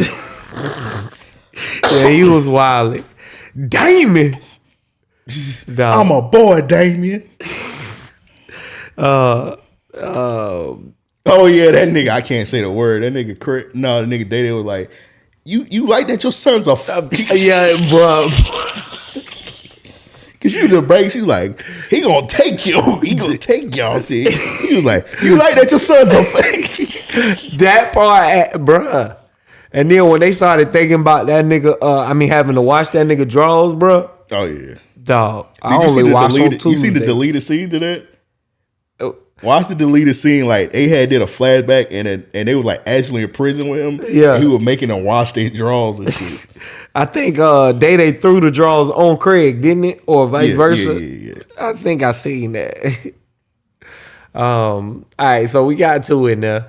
And they say 5. I would put dead presidents in there. I feel like you was hating on that shit. Nah, it was just forgettable for me, like for a point, I guess. And I'd add it in there. I think that, to be honest, I think when people talk about it, they make the movie out to be a lot bigger than what it is.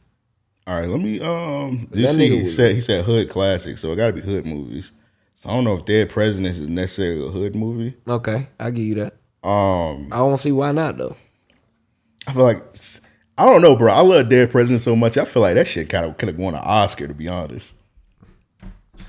I don't know, man. That nigga was making some dumbass decisions. Oh yeah, of course. But I feel like if you reversed it and you made that like a white person movie, I think that shit would have been Oscar worthy. They would have dubbed it Oscar worthy. Imagine if shout out to Lorenz Tate. He played the hell out of that role. Imagine like Ray Liotta played like Lorenz Tate character back in the 90s. They would have been on that movie Meat. Yeah, like Tiana Trump. I give you that. Trying to get that shit an Oscar. I give you that. But it was like Lorenz Tate, so it's like, man, fuck him. And on my goat, Bokeem Woodbine. Yeah, you fuck with that nigga heavy. That's my nigga. We're gonna get him on the podcast one day. I don't know how I would get in touch with him, but we're gonna figure it out. I'm running into that nigga in Regency. Yeah. Just see that nigga in Walmart. Oh, Bokeem, you wanna be on a podcast? Sure. That's how he said. He do talk like that. Damn. Speaking of Bokeem, terrible Southern accent, but Jason Lyric is a fire movie. It is. Worst Southern accents under the sun. It is. Man, we're gonna put well, I don't know if you want to put it on. I feel like I gotta put I Got the Hookup. Oh, as like a hood classic. 100%. 100%. Would you say it's a must see? Yeah, it's a must see, definitely. I would agree, especially knowing like the story to that shit. Like Master P put up his money and all of that shit. Like, and then Hot Boys was good to me. Yeah, I like Hot Boys. Pause that also. They said Hot Boys is good to me. That's crazy. That he would even like utter that out of his mouth like that. That was sick. Nigga, I love horror movies, so I'm gonna put Tales from the Hood on my list. I give you that. Tales from the Hood was really good. I watch that shit all the time. Tales from the Hood. I love Tales from the Hood so much. I even like watched like the. I had a nightmare after I watched Tales from the Hood, bro. I'll never forget that shit. What, you seen the dolls or something? Huh? You seen the dolls? Hell yeah! Like I thought the motherfuckers was chasing me, nigga. Like I was staying with my grandparents and shit, and like the way their house was set up, I used to think they just come like the laundry room was like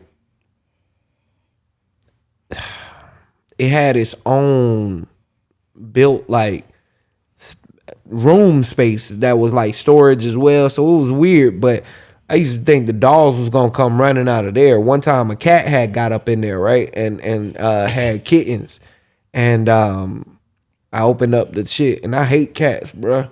Like 13 cats came running around and shit. I'm like, oh my god. So That's I guess that cat was a slut. yeah, Yeah, bro. 13. Nasty. Nasty bitch. But bro, I was scared as fuck. That's crazy. I see.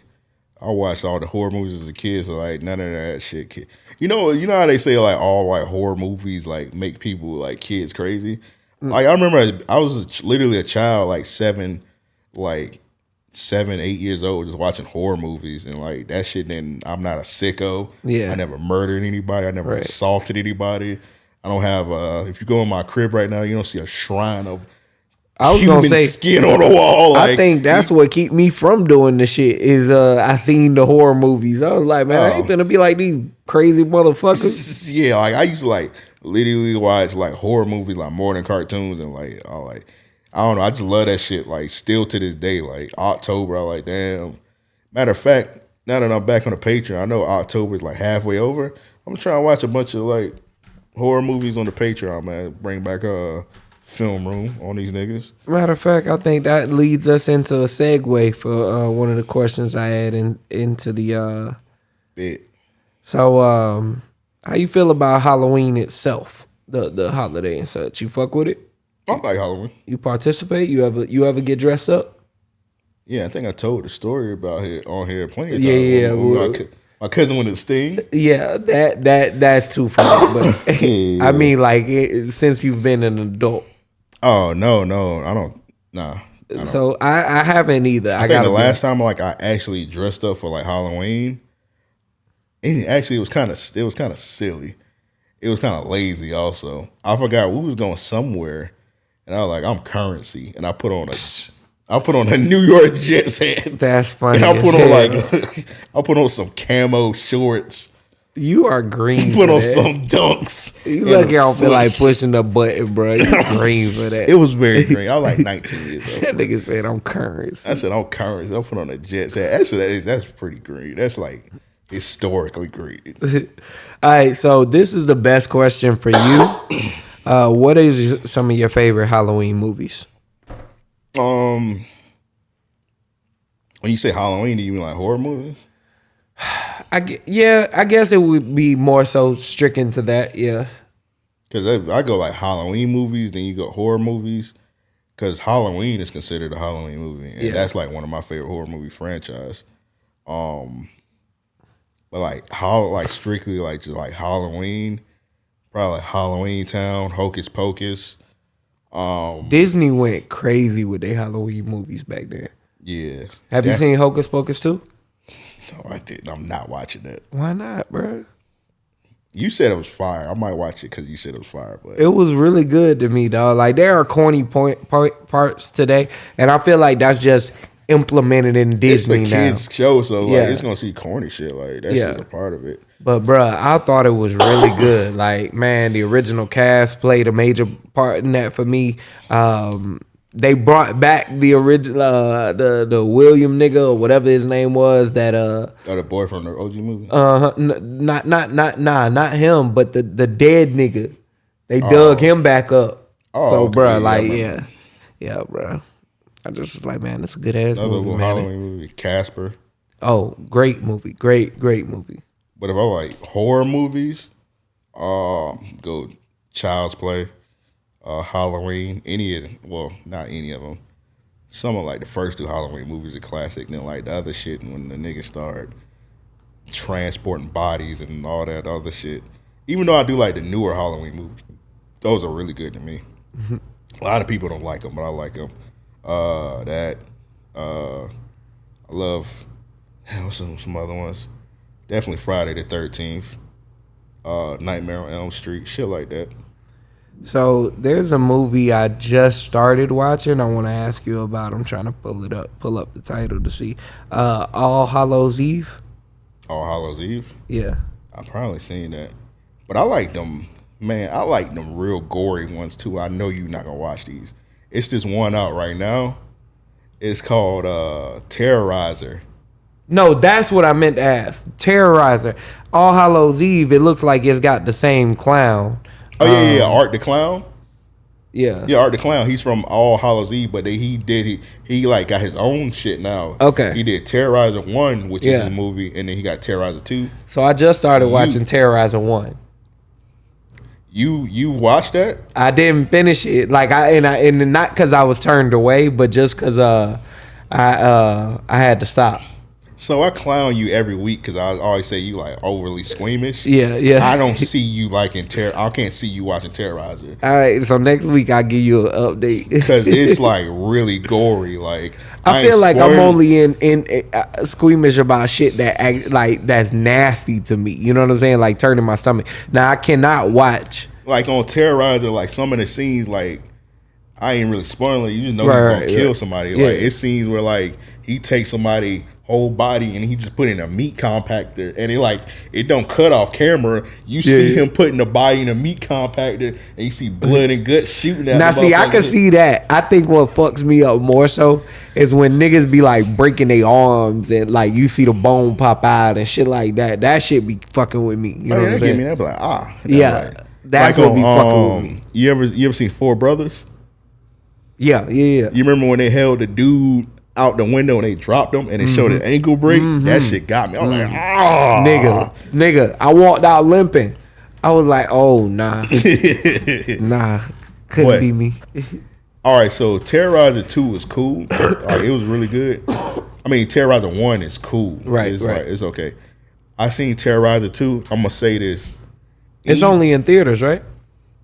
Nigga, Right now. I mean, you see it. Nigga, I ain't going to no movie theaters 2022. I'm gonna say this. Whatever you think is the worst thing you could see kill wise in a horror movie, that shit top all that shit. I heard. I think Coach was talking about it on Twitter. Okay. Coach with the terrible takes, but Coach got terrible takes, but I will say this: Coach movie takes is always on. That's like his only good takes. Everything else is ass. Like his movie takes be on point, but I think And that's what made I think me- that's because he do movies. But like, got you. That's what made me check out Terrorizer actually his because I music, trusted his it. music taste, booty cheeks, disgusting. Movies, he's on point. But Yeah, like yeah. Terrorizer 2, oh my god, dog! Like the nigga, I can't see you finishing that movie. I'm gonna check it out, man. Like that's why I started Terrorizer 1, so I could like see if I could work myself into it or whatever. So I'm gonna check it out. I'm gonna watch All Hallows Eve as well. We'll see, man. I'm gonna let you know. See, like I watch like the gory, then I like cult classic like 80s horror movies. Like it's this one called Chopping Mall. It literally has these people.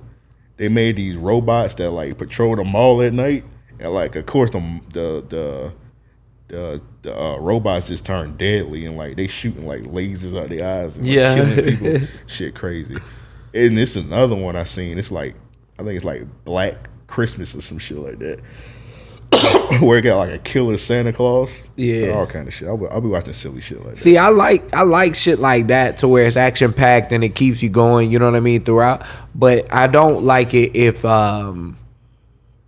like it's too realistic of like something I can visually see myself in, like a wrist break. You know what I'm saying? Or like a nigga run and they show his bones breaking. You know what I mean? That shit. That's what fucks me up. That shit turns my stomach. I feel like the realistic horror movie is like the best to me because it's like, damn, that make it more scary. It definitely, yeah. I know this ain't a horror movie; it's a more of a thriller. But The Strangers, though, it mentally fucked me up because I'm like, I would never like stay nowhere in the woods like they was, Yeah. because of that. You know what I mean? And I'll be honest, but See, the Strangers is realistic, but it's not realistic to niggas. yeah, exactly, It's just realistic to crackers because But I'm that not shit in- actually happened too. Yeah. All right. You don't believe that? Every time I see a movie say based on a true story, I'm like, No. I read up the story. And it happened like that? Yeah, basically. Like I said, that shit only happened in them crackers. Right. I mean, I ain't staying nowhere like that. Fuck no. But Staying in that cabin with no curtains on the window. yeah, nah. I ain't staying nowhere where I ain't got no neighbors, nigga. It's this new one that I heard that's fire I need to see. It's called Barbarian. It's the one with the I think it's about like Airbnb. I did hear about this. Yeah, I heard that's real good. Noah's a good one that you need to see. It's called Black Phone. Okay. Fire. Okay. Fire. I think it's on Netflix. Okay. I'll check that out. Yeah, go check that out, man. Pretty good, man. Did you watch Antlers? The fuck is that? It's on Hulu. I would say it's more of like one of those mystery sci-fi kind of things to where like a boy turns into something, you know what I'm saying? Nigga turned to a deer. Yeah, basically, bro, like a big ass humanoid deer. Bruh, this shit was crazy. I don't watch stupid shit. I don't really like. I like horror movies, but I like the sci-fi shit also. Another segue. Let's talk about. I seen you had in the notes. You talking about the Grinch movie. Yeah. So now, see, you was pretty much at what did you? I'll let you talk about it real quick. Then I'll say what my thoughts. All right. So I was just saying that we're starting to see an uprise in this. You know what I mean? To where people are interpreting stories that are more so like what we would relish as like a children's story, right? And they're turning them into horror stories with Winnie the Pooh and now the Grinch. See, as a person that loves, so they doing a Grinch horror movie. Mm-hmm. As a person that like really fuck with horror movies heavy, I like this shit. I think it's done really good. What making people do this is, I don't know if you've seen it. They had made a horror movie of the Banana Splits. You remember the Banana Splits back in the day? Mm-hmm. They made a horror version of that, and that shit was like really good. And it like made they made money on it. It was made for TV, but it made money. So like everybody trying to like pick like what kind of kid show they gonna do. Got you. It's good as long as you do it like tasteful and like creative. Right. I talked about it a couple weeks ago. They doing the Winnie the Pooh one.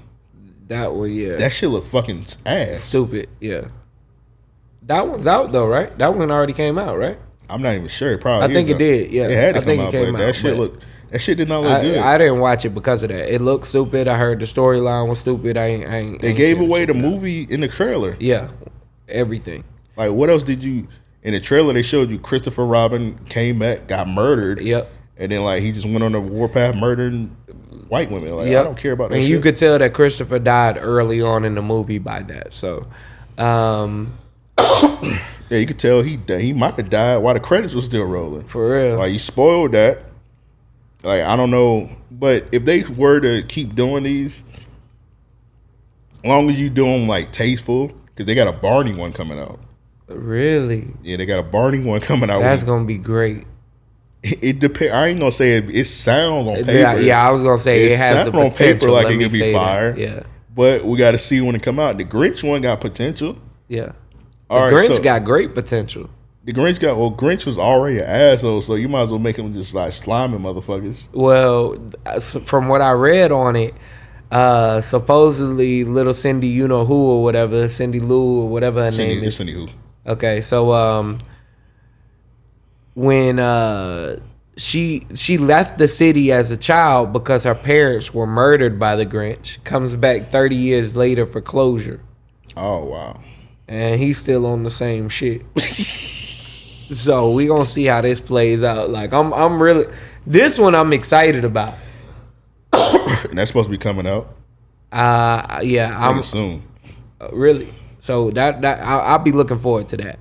All right. So if you had to, like, if you were given the green light to produce a horror film of a story, children's story, who would be your character? All right, I'll do a couple, man. I'll do bananas in pajamas. Okay. I remember that. I had them killing niggas up. And then they make, I have that shit real psycho. I have them killing motherfuckers. And then, like, they make this pajamas out of niggas' skin and shit like that. Damn, that's sick. You're crazy. But what else? I wasn't expecting that, man. You gotta make it real crazy, bro. Yeah. You took it there. Bananas and pajamas. They coming down the stairs. The skin. You chop off your head. On our body might be mine, it might be theirs. Like, how these bananas and pajamas always getting pajamas? You about to find out. Yeah. Bring your ass here. Cause it's like they got. This how we're gonna do it. Like it's gonna be like some motherfuckers missing. They gonna go on the bananas and cause you know the bananas and pajamas they're always upstairs and they never came down until they wanted to show off their pajamas. Right. So a bunch of people started missing. Everybody gonna be like, man, I think the people in the bananas and pajamas house, they gonna go upstairs. Then the banana pajama gonna grab their ass, and then the movie gonna start like that. Okay. Some do bananas and pajamas. They already doing Barney. I think the Barney one will be. Then you got if you're gonna do Barney, you might as well do like Sesame Street or something like that. Yeah, that would be good. That could be good. Let me say. You do Big Comfy Couch. Okay. Bear in the Big Blue House. Damn. That would be the best one, bruh. He'd be an actual killer in a big blue house, like a big ass bear that lived like a human. You know what I'm saying? Yeah, he just like Nigga be wiping his ass with Charmin. That's crazy. But like everything, like all the characters in the house, they like scared of the bear. Yeah. Like they want to leave, but like he like you leave, I'm gonna bite your face off. Tonight, who's bringing dinner? Yeah, exactly. Like they got to go out and get. Oh, bro, we should write it. I'm gonna work on that. Don't worry. All right, so I would use Bear in the Big Blue House. That was quick fire, shot off the hip. You know what I'm saying? Yeah. But I thought about this a little bit. I'm gonna use Little Bill. All right. He would be the DC sniper, bro. All right, dog. Yeah. I'm sorry, but Little Bill, and then I'm doing Scooby Doo and the Mystery Team. All right, so if you do Scooby Doo, you pretty much got to do like. Have you ever seen like the real Scooby Doo movies, like the live action ones, like the first two ones? Yeah, those wasn't necessarily kid movies. Nah, so they you could were probably pretty do good. it like that, where like actually people are dying. Yes. All right, so check me out. I would do it to where every one of them is a killer, right? Oh, and they're all killers in different ways. So not every one of them is involved in every killing type shit. You know what I'm saying? Like Velma would be like, of course, killing niggas with cyanide and shit like that. Yeah. You know what I'm saying? Daphne would be killing niggas with her looks. She might drop a nigga with the 40 ball. Oh, that's crazy. All right. Fred, he would run his game based off Daphne. And he just kill niggas like a fucking jock. Typical white guy. You know what Jeffrey I'm saying? Dahmer, motherfuckers. I mean, yeah. Just no homo. All right. The Shaggy and Scooby, of course, would be like team. They'd be a pair. Shaggy would be a shooter. But Scooby-Doo would be like, you know how Scooby-Doo rise up and he be standing with them? You know what I mean? Yeah, Scooby-Doo would be... Raggy, bring me my crop, bro. So you got all of them out doing a task, right? Everybody out. Velma, she might be on the computer. Fred trying to eat Daphne pussy. But all right. I'm just saying this is sicko, man. Just saying this is an adult film. With your sick movie, man. So you got Shaggy and Scooby, they in the van, right? And they can hear someone playing and shit. Like they can hear kids playing, or let's just say like a couple or something outside. You know what I'm saying? They hear people. Yo, Shaggy gonna open up the door, almost like he letting Scooby out, like the dog out. You know what I mean? Scooby just gonna take 2 steps, and then he gonna put the big ass foot down out the van. Boom. He gonna lean up out that motherfucker like Scooby might be a 7-foot dog. You know what I mean? When he stand up. Nigga, a Great Dane. For real, bro. Hey, then he put that 2nd foot down. Boom. And then Scooby just go to work, bro. He eating people, bro. Real Jeffrey Dahmer shit. All right, bro. I don't really know much about dogs. Was Scooby-Doo actually a Great Dane? I think he was, yeah. Oh, okay. Yeah, so it worked. Big dog. Now, see, where I was going, the route I thought you was going, you ever seen a movie called Nightcrawler with Jake Gyllenhaal? I just saw that. All right, the movie, so he was like killing people to further his career. And he was like one of them things where it's like, oh, people didn't know it was him. I thought you was gonna go like Initially, that's what I was thinking, but see, that would be like the underlying thing. You know what I'm saying? Like, I think they would still be solving cases to some degree, yeah.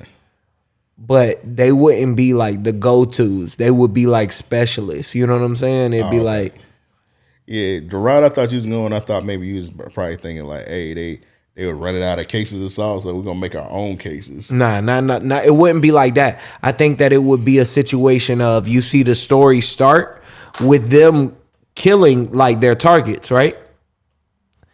And then they're hired to figure it all out. Oh, okay. And you see them start to kill people to cover it up on some Ozark shit. I fuck with it. Yeah, so we got some movies to write, bro. Yeah, we got to get on it, man. I feel like we have to do Rate That Suits this week. Yeah, man. I seen you added one that Yeah, which one? the fucking Kyle Murray suit. Oh, I feel like that had to be added. Yeah, 100%. But I was like, yo, zest alert. All right. I'm a little rusty, man, so hold on.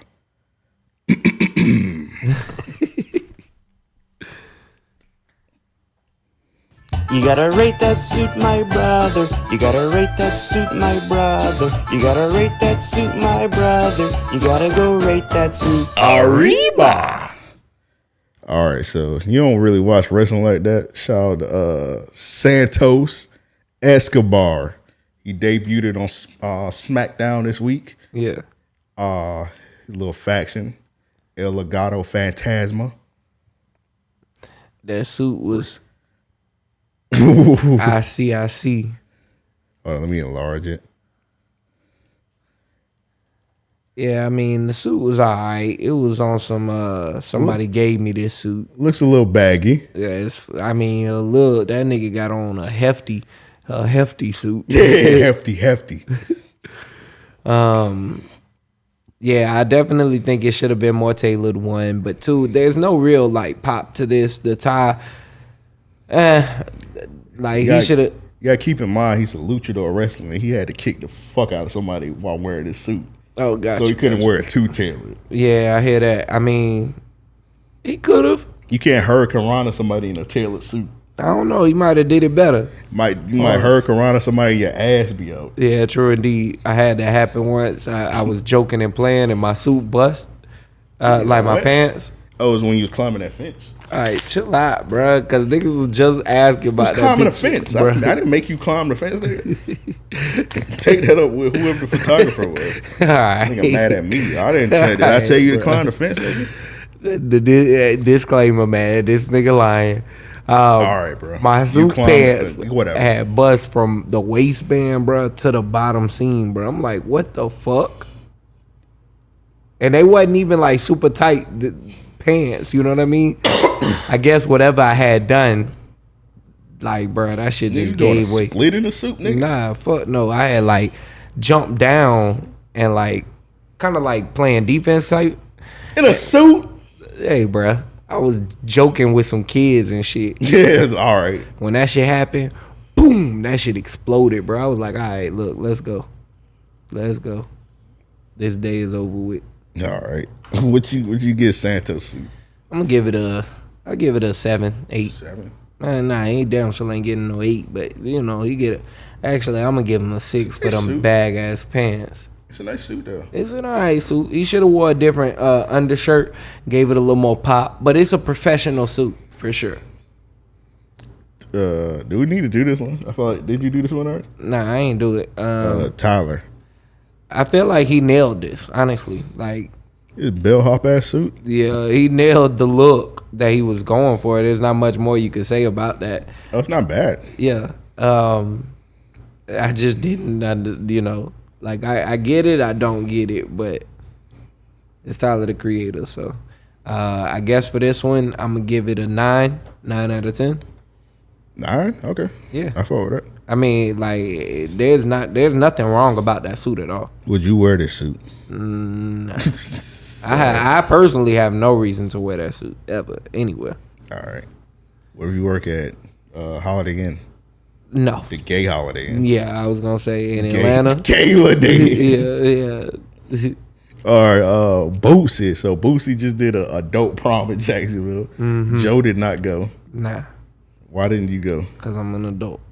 Today's was an adult prom. All right, don't say nothing too crazy. What's Boosie's suit?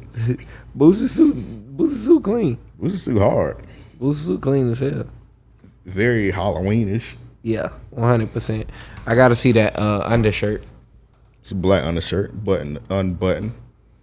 Yeah, it's a little too unbuttoned. And I only say that because it looks like his collar is hidden under the blazer. I'm about to say, I think he got a collar under it. Yeah, it looked like his collar is under the blazer. I mean, for that, you should have just went with a different cut T-shirt. Which suit was better, his or the suit he got on now or the one on the flyer? I think the one on the flyer was definitely like better put together, but that one's clean. Like that color is hard, and especially with the black, like the color suit it works. I fuck with Boosie's suit, bro. I get a bit of 8. I give it a 8, solid 8. All right, so homie, friend of the show, Yes, indeed. DJ Malone. Of course, he went to the Boosie prom. What you giving his suit? DJ, hey, you clean out there, man. You clean. Another angle. DJ suit is fire. Yes, indeed. Nothing too tight on him. Yeah, nah, not at all. Down to the I know them pants custom too, so I'm gonna give you a 9 out of 10, man. Yeah, I'm giving him 9 too. That suit is fire. 100%. He got the 2 women on his arm. Mm-hmm. All right, last one, Kyler. Hey, this shit's so gay. This nigga got on nigga got on Spice Girl boots. Yeah, bro. I really don't even know what to say about this suit. You remember when Beyonce was forcing Jay-Z to make that album? And he was wearing them suits. Yeah. Matching suits with Beyonce. They're like one of them suits. Nah, bro. This look like one of them suits when women find their liberation, bro. This look like one of them suits when I think I seen somebody say it was a Hillary Clinton suit. they gave her too much credit. Nigga, look at this nigga braids, bro. This nigga braids. You remember? You remember those infomercials back in the day where they had like the braid gun where you just put 2 strands in it I do remember that. Your hair. That's like what that nigga got his hair braided with. That's funny as hell. Yeah, this suit get a 2. Yeah, I'm being nice. That suit is ugly as fuck. It looks like a woman should be in it. Yeah, a gay woman. Anyway, this has been another edition of Rate That Suit. You say you give it a 2, right? Yeah. Kyler Murray.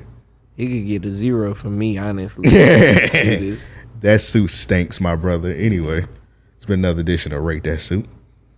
You gotta rate that suit, my brother. You gotta rate that suit, my brother. You gotta rate that suit, my brother. You gotta go rate that suit. Arriba. All right, let's do Real Niggas of the Week. They need their ass beats. Get the fuck up out of here. Did we do all our topics? I think we did all our topics. I ain't want to do too many because nigga first day back. Yeah. All right, Real Niggas of the Week. Send those in. Hit us up, mail@ariopodcast.com. Mail@ariopodcast.com. Or if you one of our amazing Patreon supporters, we have a section in the Discord where you can leave your Real Niggas of the Week. And I actually prefer the Discord version of the Real Niggas of the Week because 100%. People drop them in the Discord and we get to actually have a little discussion about them. Yes, indeed. And that's what I appreciate. We don't even got to wait to the show sometimes. Sometimes it's some Real Niggas of the Week that we don't even talk about on the show. We just put them in the Discord and then we have a little hour or so discussion about that motherfucker. And then like we just move on. Somebody else drop a one. Then we have a little discussion. And then it don't go like that for all of them, but like a lot of the times we have like discussions, like hands on it. For sure. These niggas, I missed the topic. These niggas, Joe and these niggas talking about BBLs for like 2 hours. Dog, I was gonna say today, man, the Discord was just going crazy. It was a lot of laughter, a lot of fun. So yeah, definitely tap in, man. If y'all signed up for the Patreon and you're not on the Discord, you're doing yourself a disservice. Yeah. Go ahead and get familiar with some more listeners, some more fans, things of the sort, man. Friends, man, join us. Definitely, man. Yeah, just hop on that Discord, man. If you on a Patreon and you don't got access to the Discord and you're not sure, don't be scared to ask me or Joe. We get you send you the invite link is nothing. 100%. So yeah, just hit us up. We send you the invite link, or you can hit us up on the Patreon. Cause it's kind of weird. Cause sometimes you can find it, like if you're on a website, you can find a Discord link on the website. But like, I think a lot of people just use the mobile app, and like, that mobile app that Patreon mobile app it's pretty ass. It is. It's very ass. But anyway, man. And shockingly, my real nigga of the week, I got Devin as my real nigga of the week. So I seen this nigga on Facebook because this nigga addicted to Facebook. Yeah, he lives on Facebook. Nigga just love Facebook. We used to roast him when he was on the show. We used to roast him like, nigga, you just a Facebook ass. That nigga a Facebook king, bro. Like, nigga, you got a Facebook brain, nigga. But he said some shit, bro. I died laughing when I seen this. So I just randomly go on Facebook. So we was talking about the whole Quavo, Offset, and Saweetie shit. Right. This nigga Devin put in all caps. Somebody tell Saweetie me and Quavo homies too. I don't know why. It's real simple, but that shit had me dying. Yeah, Devin is funny, bro. My next one is Glorilla. This is just an ignorant ass tweet, but it made me die laughing. So I couldn't believe she tweeted this, bro. I was like, "What's wrong with her?" Glorilla had an interesting week on Twitter this week and Instagram, apparently. Yeah. All right. So, Glorilla tweeted, and why y'all acting like I ain't been told y'all my middle name Hallelujah? That's why I'm so blessed and my pussy so good. Duh. Common damn sense. Salute to Glorilla. Apparently her name is Gloria Hallelujah. Yeah. Yeah. Shout out to Memphis, man.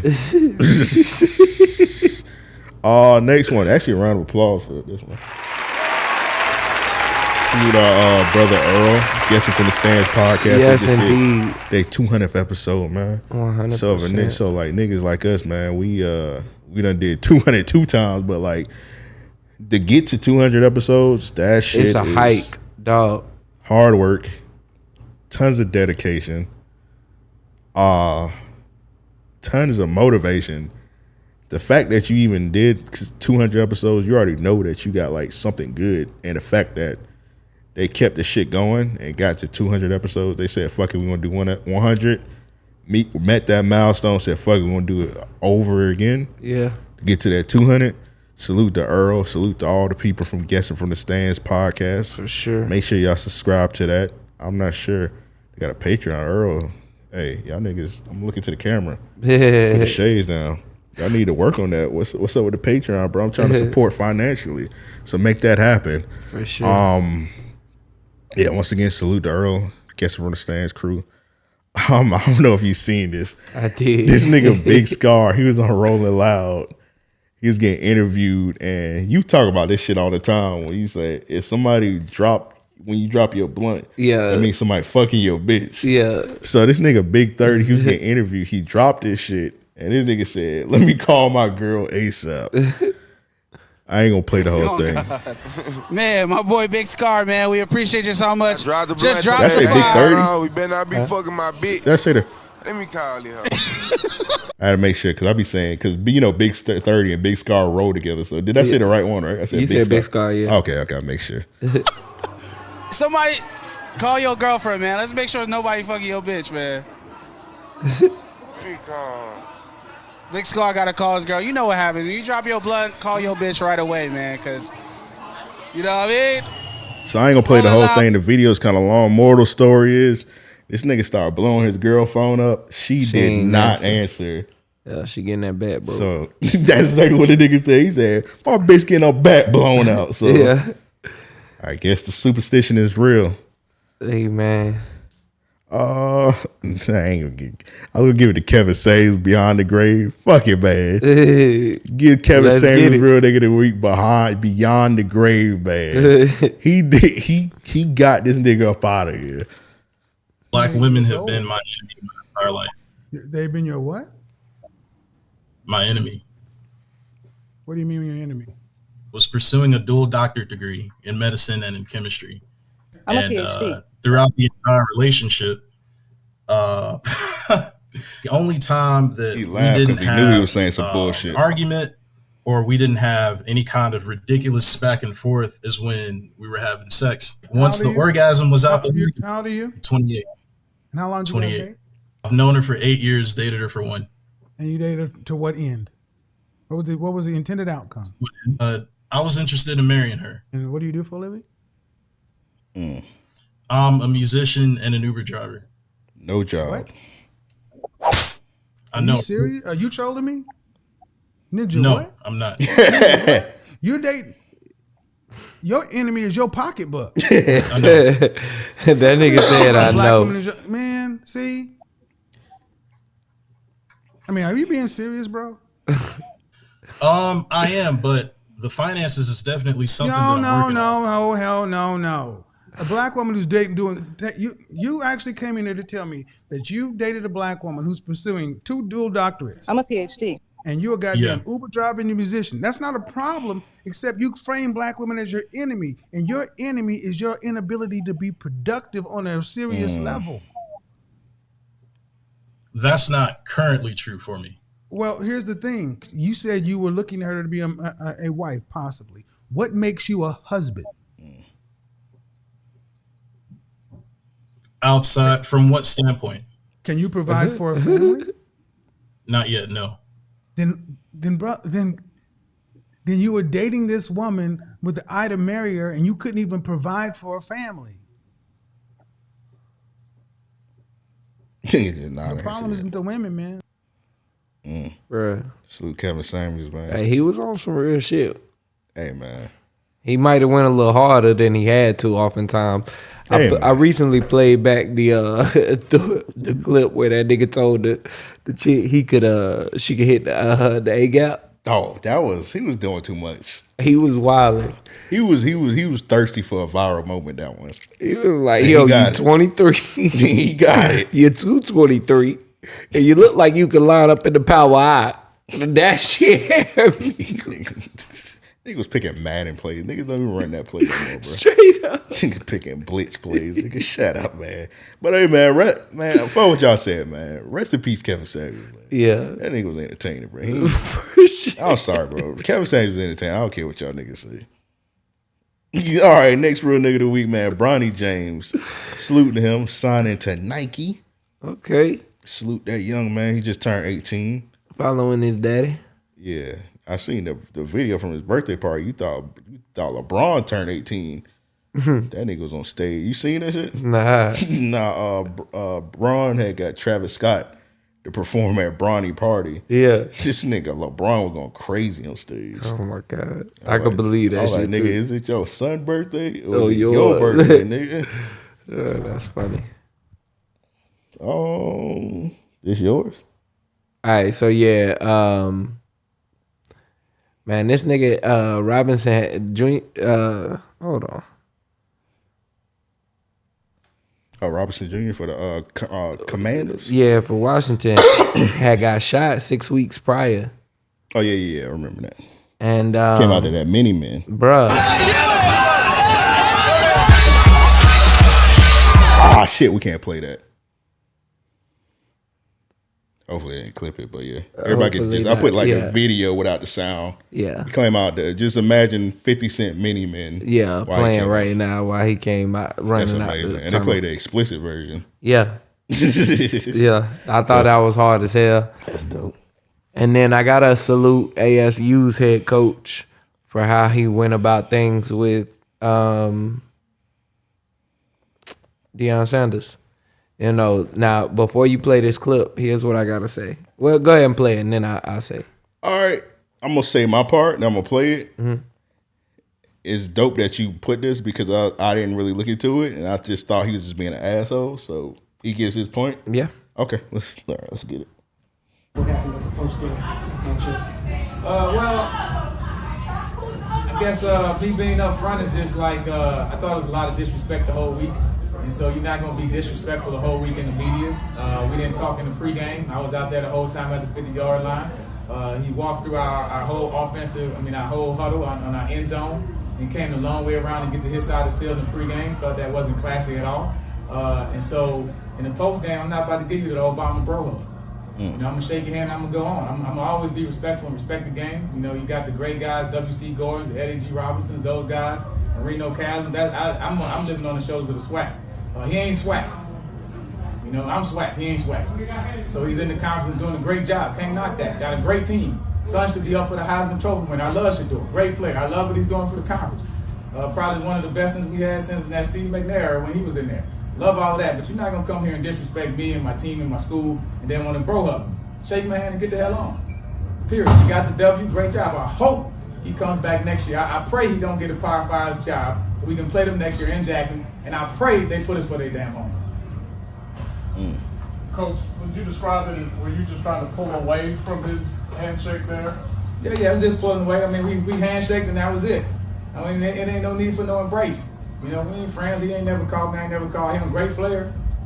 Shit, everybody wanted to goddamn be primetime as a little kid. All right, great player, all that. Played against him, got tons of respect for the guy. Doing a great job as a coach, but you can't do all that stuff all week, and then you come back, put your backup quarterback, and you want to run a hitch and go to try to put more points on the board. Shit's disrespectful. Game was out of line. It was 26-12. 40 seconds left. We had no timeouts. Take a damn knee. You want to try to run a hitch and go. So we started blitzing. We're going to knock him out the game, too. So that's how we got to play it. I mean, it ain't no quarters given. So you want to do that, don't come with me and try to bro hug me like we friends. We ain't friends. You didn't shake my hand before the game. Why you shaking my hand after the game? Period. That's it. All right, so couple takeaways. You can obviously tell he was very mad. You know what I mean? Like he was in his feelings about all of that shit. Now Deion does the same shit every game. He does the little walk around the field, right? But in this case, he was late to the game. One, so it is kind of disrespectful for you to walk past the entire team, not nodding anybody up, not what I mean, like. Sports in itself feeds off of that kind of impact. You know what I'm saying? It's disrespectful moments that make fights or rivalries so much better to watch. So I think that him recognizing that is and standing on his feelings from start to finish is something worth saluting. He gave him his credit. He gave his son his credit. He gave the team their credit, right? He pointed out the things that caused him the problems, and he stood on it. Now, the only thing I do have to say is he did act like in this interview, he was bringing up a lot of points that didn't matter. You know what I'm saying? Like, not to say a lot, but just things that it's like, okay, now you really look like you did this for a moment yourself. Yeah. Now you're making me think that you were trying to send the same message that he was when he ran that hitch and go. Okay. Yeah. All right. That makes sense because I didn't really look into it. I just seen it. It just looked like Deion tried to hug him. Bro said, "Nah, you was violating." I seen like Deion's son was saying, "Oh, it happened because." He was like, "Oh, they violated us first," and he had showed like a picture of like Deion when he was like prime time with the Jerry curl on they like Titantron. Oh, like that wasn't disrespectful. Niggas think that picture is fire. That's fuck. That used to be niggas. AV's a lot better today. That's like of course his son probably don't know how iconic it is because he. Probably, I was gonna say that was like the idealism of getting drafted and shit. You know what I mean? Like what you get. Yeah, he probably 19 or something, 20. He probably don't get how cool and iconic that picture is. And of course it's his dad because everybody, no matter how cool everybody else look on the outside. You never really gonna think your dad is that cool like that. True a lot indeed. of people, True indeed. Especially if you like a celeb's kid, right. You don't see the same. You don't see the same thing we see, but that picture of his dad is like iconic as fuck. 100%. So it's like them putting that on ASU, putting that picture of primetime on the damn Titantron. That was actually motivation. Like a gesture. That wasn't disrespect. That was like they're kind of playing homage. So he posted that, talking about, they disrespect us. Like, nigga, that's a picture of your pops with a Jerry curl from making it. That picture is dope as fuck. Right. So I don't get how that was disrespectful, but I can understand from the ASU coach's standpoint because I'm sorry, it's dope what Deion is doing, but you can tell he definitely smelling himself. True He indeed. going to these colleges, and he's spanking these niggas. 100%. So I know he feeling himself, and we all know, we all Deion Sanders fan. That nigga, he's a cocky nigga. I don't care how saved he acts now. Yeah. I'm a man of God. Like that prime time jump out. He just don't cuss no more. Yeah, he's still as vain as he was. Yeah. That OG prime time jump out here and there. So don't let that religious shit fool you, man. So that shit crazy. All right, this one's from Banks. He got Young Scooter. So he said Young Scooter for his for this post and his career in general. Okay.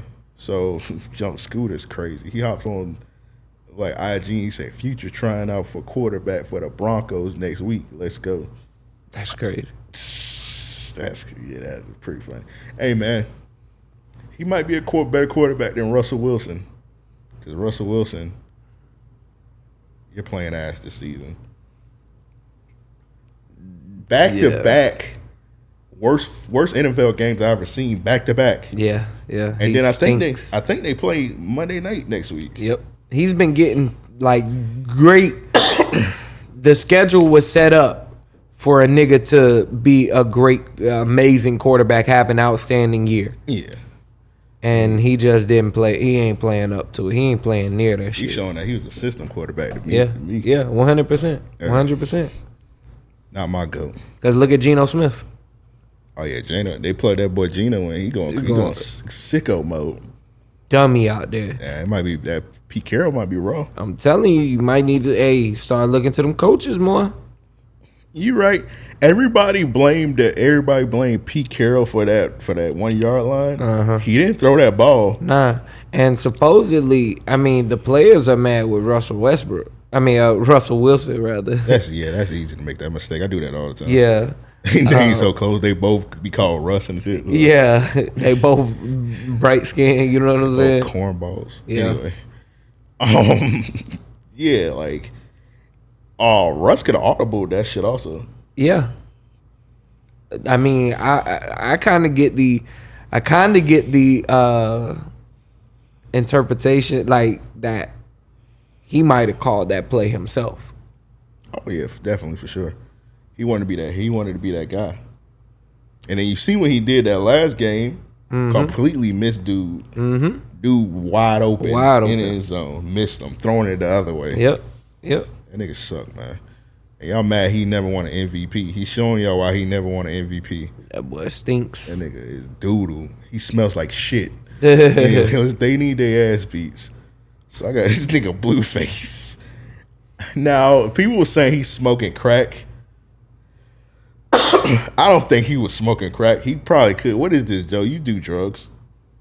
And I don't mean it disrespectful. You do drugs. I smoke weed, bro. That nigga say you do drugs. Come on, bro. You do drugs, bro. You said you did a whatchamacallit. What? You say you do shrooms? Oh yeah. That's drugs, nigga. I mean that's crack. It's drugs though. Yeah, that nigga is smoking crack. It's crack for sure. I want to say so, bro. I can't really see the piece he's using, but yeah, it looks like it. Yeah, niggas, because and I was thinking, because I know people do smoke weed out of pipe. Nah, you can definitely, bro. The way his eyes hitting and all of that shit. But I'm like, nigga, you know the glass. You got to keep a flame on that shit. You know the glass blunt. Yeah. You ever smoked out of a glass blunt? Fuck no, I don't do nothing that look like crack. Nigga, none of that. That's crazy. I've smoked out of a glass blunt before. Cool. And that shit, I stopped because like you smoking crack, and you really burning the damn, because you put the shit is stupid. You put the weed in the front of the shit, and then you gotta. It's like you smoking a rock, bruh. I'm not doing that shit. But that's not what he doing, because if you smoking weed out of a glass blunt, you see the weed in the front because it's gonna be compacted together. This nigga, I think this nigga like legit smoking crack. Bro. Hold on, let me play the video. And with that.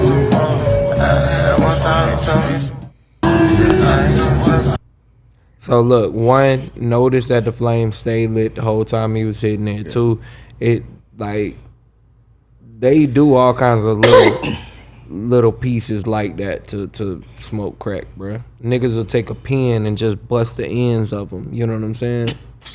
Straight up, crazy, bro. Though. I will say this nigga smoking the fuck out that crack, bro. Like that nigga going crazy on that crack. Pause. And I'm that nigga obliterating that crack, bro. It looked like somebody sold him some crack and was like, "Hey, Blueface, bro, this the last crack ever." Nah, it looked like somebody was like, "Take it easy." That nigga say, "Nah, I could take it, nigga." That nigga went crazy. It was like the dude that was his crack plug. Crack plug sound crazy. It was like whoever his crack plug was like, "Hey, bro, this my last bit of crack, bro. I'm about to be a deacon. Mm-hmm. I'm getting out the crack game, bro. Here you go. This your last rock." He hitting that shit like they say, "Hey, you hit it hard enough, you see God." This nigga Blueface said, "I want to rock right now." We hit that crack. That's crazy. He said, "I want to rock right now." We hit that crack. Why he smoking the crack like that? Hey, that was a good one. No, that had to be like he must was like say, "All right, I ain't smoking crack no more. I'm going to rehab." Nah, bro, that nigga say he got a goal. He got a mission in life, bro. He want to. Bro, this nigga was smoking that crack like somebody he didn't want somebody to know he smoked crack, and they went to the bathroom real quick. And he was like, "Here's my chance." Right, like. Oh my God, dog, his eyes look scary as fuck. And if the nigga do smoke crack, this explains a lot of shit he be doing. 100%. My thing though is what's going on with them to expose, like, bro, they need to separate. I see. I haven't really been on Twitter like that the last couple of weeks. I did see like they dropped a sex tape. Mm-hmm. She clearly on crack. 100%. Yeah, she's definitely on crack. She dropped the sex tape, and then like a couple days after, she was on Twitter talking about how other women can have him. Then that well, she posted a video of him doing crack. Well, that's why I say after she said that though, after she said other women can have him, she was like, "Yo, we just got like a really good relationship. We got a partnership, a business thing. So he can fuck whatever, but we still gonna get money together, and I'm still gonna be his. He's still gonna be mine." That's why I'm like, this video shocked me. You know what I'm saying? Like, this woman is off her rocker. What Judge Mathis said? Crackish. Yeah. Very crackish. Yeah. All right. So we got this video of Devontae Adams pushing a random guy. Frustration from Adams, and whoa. Can't have that as Adams leaves the field. The frustrations. Yeah, he pushed the hell out of bro. So the Raiders is ass. So they lost last night. Of course, I think they lost by like 1 point. I don't. Terrible. Terrible. Anyway. So Devontae Adams, he said, I'm gonna push it, bro. Random white dude, little staff member. And you probably thinking, you're like, Amp, so Amp got Devontae Adams' they need the ass beat. No, I don't. Actually, I got the white kid that got pushed. Yeah. Because you got pushed by white, one of the highest paid wide receivers ever, and you didn't act like you having a seizure. Yeah. If I got pushed by one of the highest paid wide receivers in the league, I'm having a seizure. I'm hitting the ground. I'm like, no, fuck that. I'm shaking, bro. Putting my hands up like Tua. See, you doing it wrong. Nah. Here's how you gotta go. For one, he protected his equipment. All of that would have been fucked up. Oh yeah, them cameras. Them all of my equipment would have been them fucked lenses up. Like 5 stacks. Bruh, so the one he was holding in the air, whoosh, that shit would have came crashing down. I would have threw it up. Yeah. So that book bag would have got rolled over. You remember on cartoons when they used to fall, they had like something expensive and they fall and they be in the air like woo. Now the next thing I'm gonna do is very publicly play the mental health role. So when the other dude goes to help him up, don't touch me. No, I can't. I'm going through it. You know what I'm saying? I just got pushed. I would have been crying. Someone assaulted. Yeah, bro. The The police come, please don't touch me. I can't be touched right now. I've been through this too many times. I got bullied in school and yeah, somebody tried to grab you like, no, Devontae. yeah, all the way through, bro. If the judge is black, I'm playing it all the way up. That's crazy, bro. I'm playing it all the way up. Well, he about to try and get the bag because he already filed a police report. So that's the first step to getting the bag. Yeah. I'm sorry, man. I know Devontae Adams is a black man, but you did something stupid, man. That was dumb as fuck. That was stupid, bro. I can't even be on your side, bro. Yeah. I know we supposed to be on your side. I guess we supposed to be on your side. You pushed a white man, but like you can't just be doing dumbass shit like that, dude. Like, why are you pushing? I don't care what race it is. Why are you pushing somebody and then you trying to use, I wasn't thinking. Calling him like, bro, you're a grown ass man. He was just mad as fuck. He mad at the wrong person, trying to take it out the best, not even to say the best way he can. He took it out on the first thing he could. You know, push Derek Carr. Yeah, for real. That's what he should have did. Go push your coach. Actually, yeah, yeah, go push your coach, bro. Go push your front office. Yeah, or just go, nigga. He probably wish he was still with Green Bay. 100, bro. 100%. Hey man, sometimes grass ain't green on the other side. No. Like I say, yeah, you can't be with niggas when niggas do dumb shit. All right, I got Kenyon Martin is my they need to ass beat. He gave this information voluntarily, like nobody asked for this. So of course, after the Draymond and Jordan Poole fight happened. Fight happened, my fault. Of course, like all the old school vet NBA players, they just gotta have their voices heard. You got fucking Shump talking about, me and J.R. Smith, we used to fight after every practice. Other niggas talk, me and so and so, we used to box after every practice. Like, bro, we don't really care, dog. Can I be honest? What? Iman Shumpert getting as many interviews as he does and as much media as he does not make sense to me. He wasn't all that of a player. He was like, he had a few highlight years with. Can we be honest? Mm-hmm. He's getting it because of his wife. Bruh. But that's again why I don't understand. I mean, this nigga whisper. He's like, that bitch ain't all that, bro. I'm just saying she ain't doing shit. Like Tiana Taylor always been like big. You know what I mean? Yeah. She been big for no reason for years. Now I fuck with Tiana Taylor heavy. I do too. But again, I think that these are facts that we have to point out and finally fucking address. Because it's like, yo, Tiana, you're amazing. What you do, like, salute to you. You know what I'm saying? But let's just say they got good management, I guess. I don't know. Exactly. I think that's what it is. But Iman don't need to be talking as much as he is about a career that nigga didn't, like. He was a really good role player. I felt like he was in the NBA longer than he expected to be in there. Yeah. He was a good role. I think he had a good career. He won a championship. Yeah, he definitely had a good career. I think that the media attention he won Dancing with the Stars recently. So for whatever reason, Dancing with the Stars is still a big show. Yeah. And once you win Dancing with the Stars, that give you extra. You on top minutes. then. Yeah.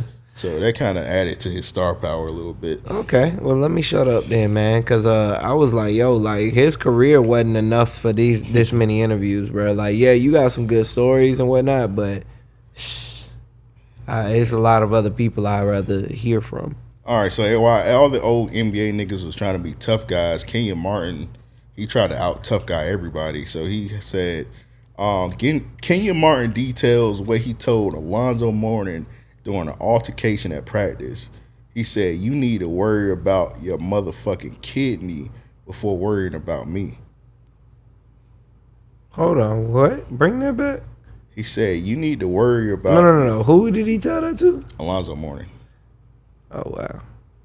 Everybody know the story about Alonzo Mourning. His sister was dying from kidney failure, and he donated one of his kidneys to her. So, and I think that kind of like stalled his career a little bit. Yeah. Of course, he was still in the NBA. I ain't gonna say niggas was feeling sorry for him, because they kind of like kept him because Lonzo Mourning, like he had the veteran leadership. So, but I think that kind of like, of course, giving like one of your kidneys away, that affects your career pretty much. 100, especially a sport at that level. And you that's one of them situations where like if you did do this asshole shit, keep that to yourself. Like, why are we supposed to, like, you supposed to say, oh, I told this Lonzo Mourning, that's a good one, Kenyon. You got at a person that did something heroic for their sister, right? Like nigga, what you want us to do, nigga? Now, you just volunteered this information to me. Now I think you're an asshole. Now I think you're a clown. Now I never thought Kenyon Martin was a clown, but now I just think you're a clown. Now. Right. I don't know, man. I don't get that. Yeah, I used to think he was a really cool dude, but he as well made a lot of dumb decisions. This next one, this nigga Miko. Yeah, he was thirsty. First of all, she not a black chick, so I could put her down. Yeah, she not a black queen. This woman is pretty mid as fuck, bro. She not bad at all. So she just chilling with she on Twitch, and this nigga Miko Hard, man, this nigga said, "You gonna follow me back?" She said, "Just did," with a hard eyes. Nigga said, shaking my head, laugh out loud. Then he gonna double reply, "Still ain't follow me," laugh out loud. Then he replied again. I think he asked a fourth time. Like, yeah. I ain't never seen a nigga that bad ever. Like, bro, you make millions of dollars, bro. What are you doing?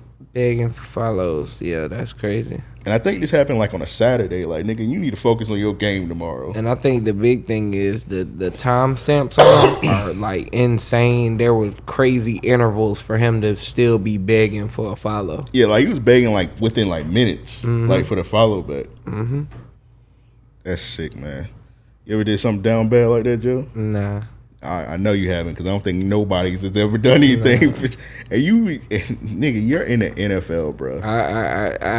I would feel embarrassed doing something like that. I don't even like reaching out to like people that could potentially help me my career and shit like that on the timeline. I don't reach out to nobody on the timeline. Yeah, like that shit is embarrassing. No matter how, like, nobody need none of that shit in your business. You know what I mean? Yeah, like, that's DMs only, bro. Yeah. And this chick is ass, so I don't even know why you was all right, bro. I guess he thought it was like I'm trying not to be problematic, bro.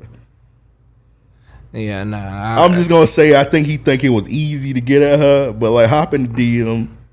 Nah, bruh, stop wasting your fucking time. Go outside. Go get some fresh air. You know what's crazy? He got millions of dollars. I bet most of these athlete niggas trick. I feel like you could have just hit her and be like, DM, be like, "Hey, I'll pay you $2,000 to come out here." Yeah, I'll fly you out now. I'll take care of you financially for a weekend. You know what I'm saying? You'll leave here with something. Yeah. I got a tub. You can wash your feet, because I can tell her feet dirty as fuck. As fucking them cheetah print heels. Her legs hairy as fuck. But she Puerto Rican, so of course her legs gonna be a little hairy. Shit, her legs and her arms. Yes, her arms are braidable. She might got a mustache. Oh my god. I had a Puerto Rican run and that shit stopped me. I was like, whoa, what? And nigga, it stopped when y'all mustaches touched? All right, chill out. We get there. I got this one young lady. So I was talking to Joe off air about it.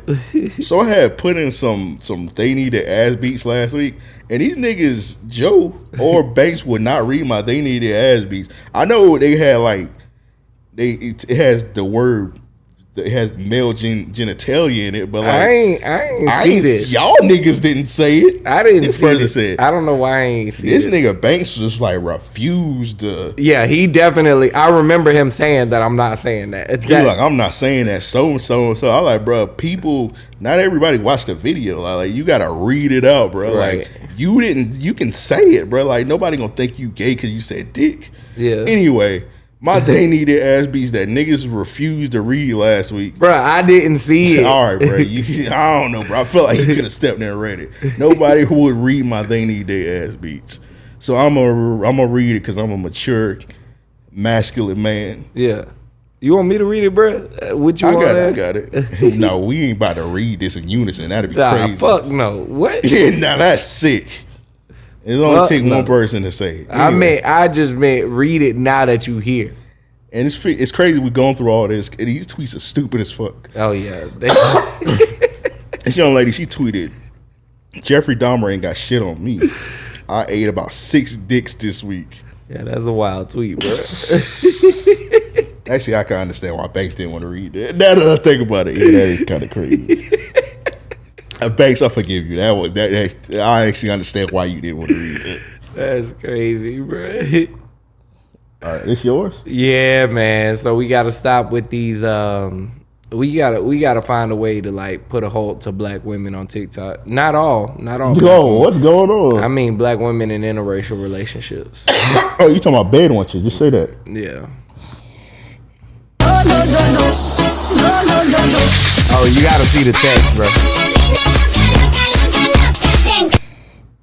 Okay. So the video says I might be 7 to blacks or something along those lines to black people, but I'm a 10 to my colonizer. Yeah, I know, because you got the bed one share. Yeah.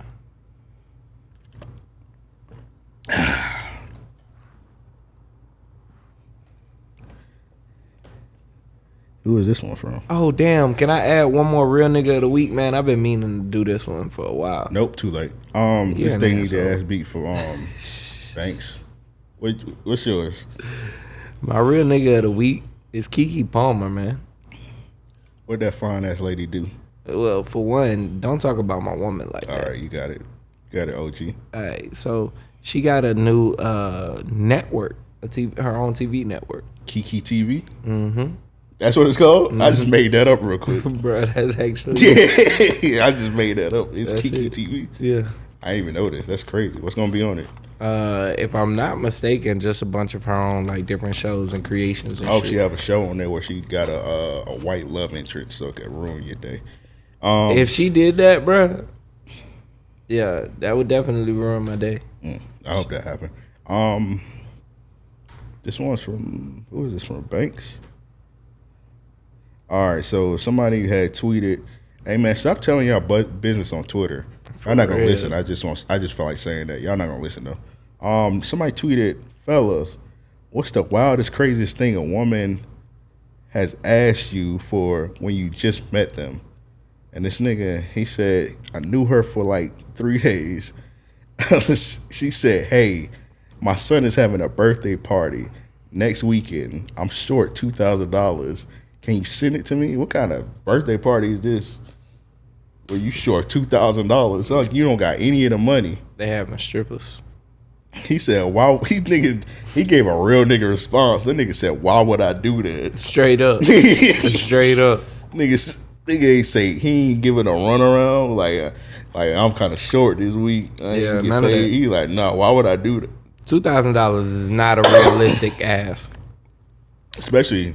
He said he only knew her 3 days. Yeah, I wouldn't give a fuck if I knew you a year. $2,000? Like, what are you doing? Give me more details. Yeah, I'm like, I need to know. You charging at the door for this shit? Yeah, if you charging at the door, I need my cut. Like, bruh, $2,000 for a birthday. I'm sorry, but what age is your son? $2,000 for a birthday party is absurd. It sounds like you trying to get my money for his gifts. I'm sorry, you're not spending $2,000 for a birthday party, even if you grown. Right?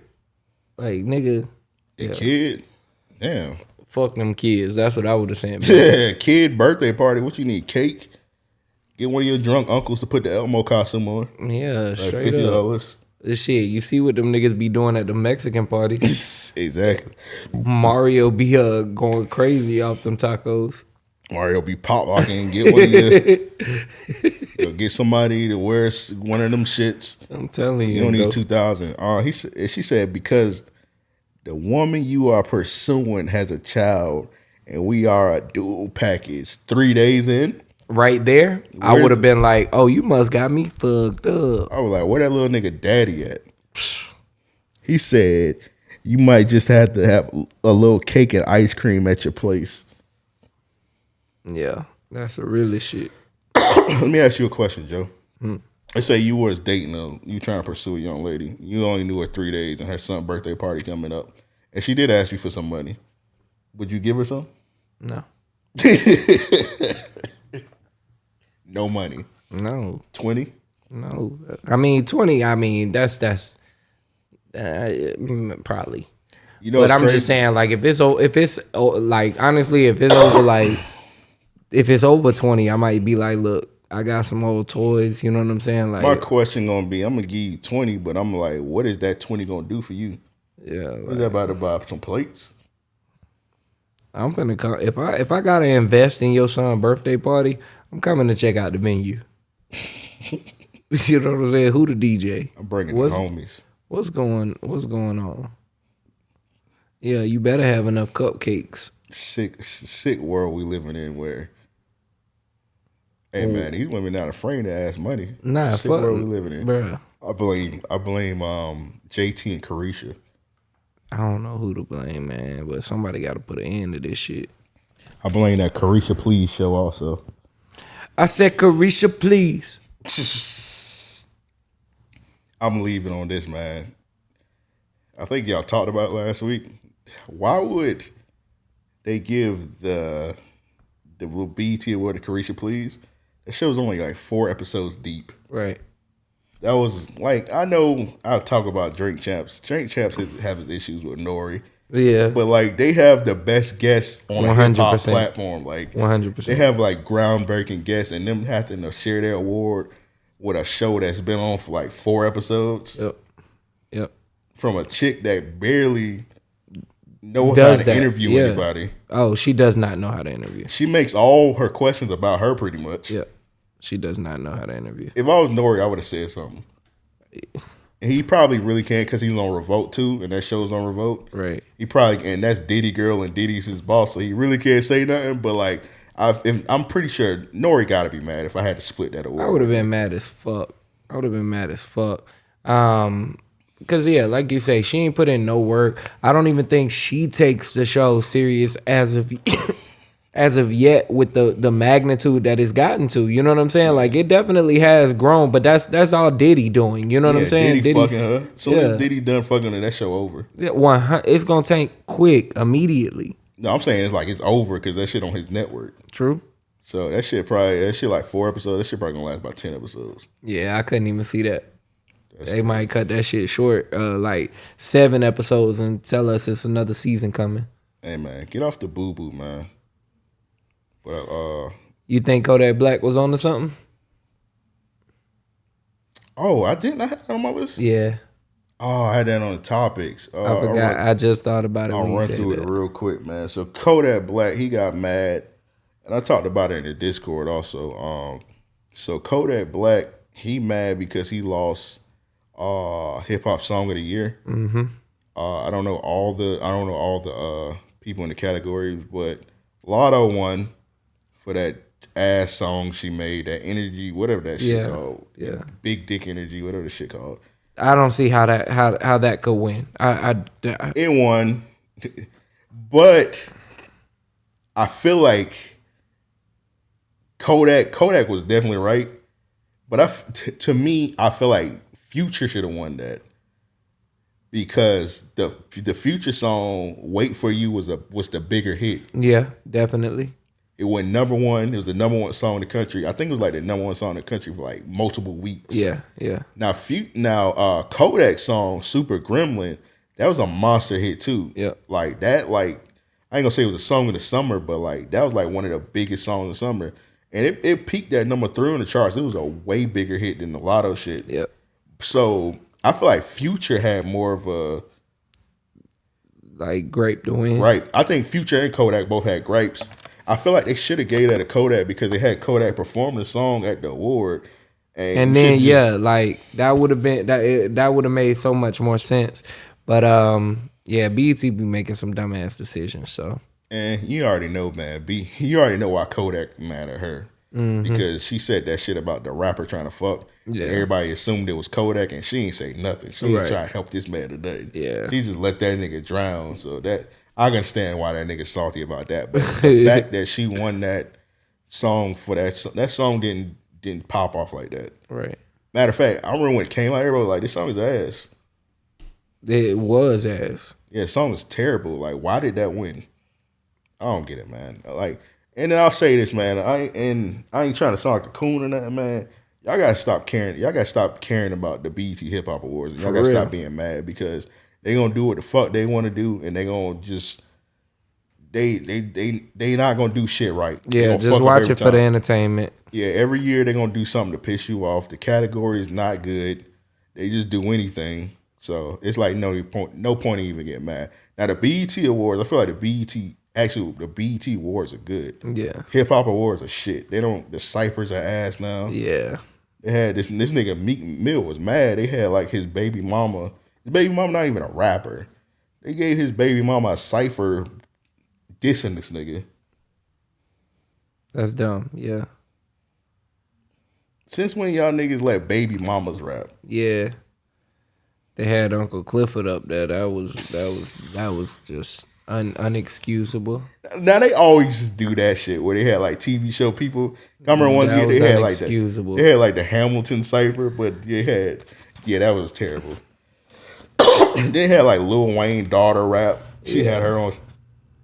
Put if you gonna do something, put Lil Murda up there. I mean, the nigga at least actually trying to rap. Like they should have did P Valley cipher. If they was gonna do that, yeah, they should have just focused it. But do P Valley cipher. That would have been cool. They did that Raw Digger shit. That shit was so ass, boy. I ain't see that. I didn't even know who did the ciphers. That shit was so ass. Oh my god. Raw Digger was rapping? Yeah. It was just her? Yeah. And it was Raw Digger rap. You want me to play it? No.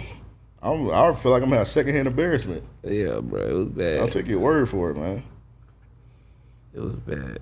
Damn, I remember. I want to say that was Raw Digger. Let me make sure, bro. It probably wasn't no fucking Raw Digger. Watch. Nigga put Raw Digger cipher. It ain't gonna come up on YouTube. Watch it do. You put Raw Digger cipher.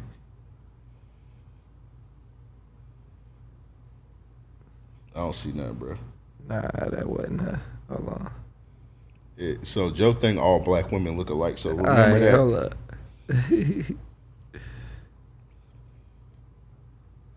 It was Rashida. That's who it was. I'm thinking of Rashida. Oh, you don't have to play it, man. Huh? Don't play it, man. Yeah, no. I ain't mean to. My bad, Ra. Hey, Raw Digger beat him up. I'm pretty sure Raw Digger beat you up. Yeah, she might, bro. Dirty Harry to beat your ass. Anyway, man, this has been another episode of REOP. The Real is back.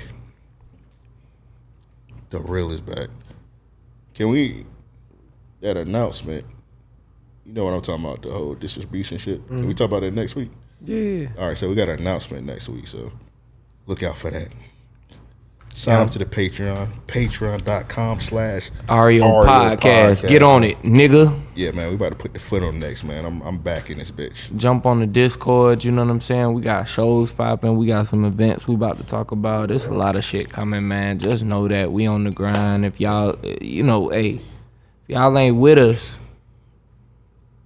you against us. Yeah. With all that said, we out.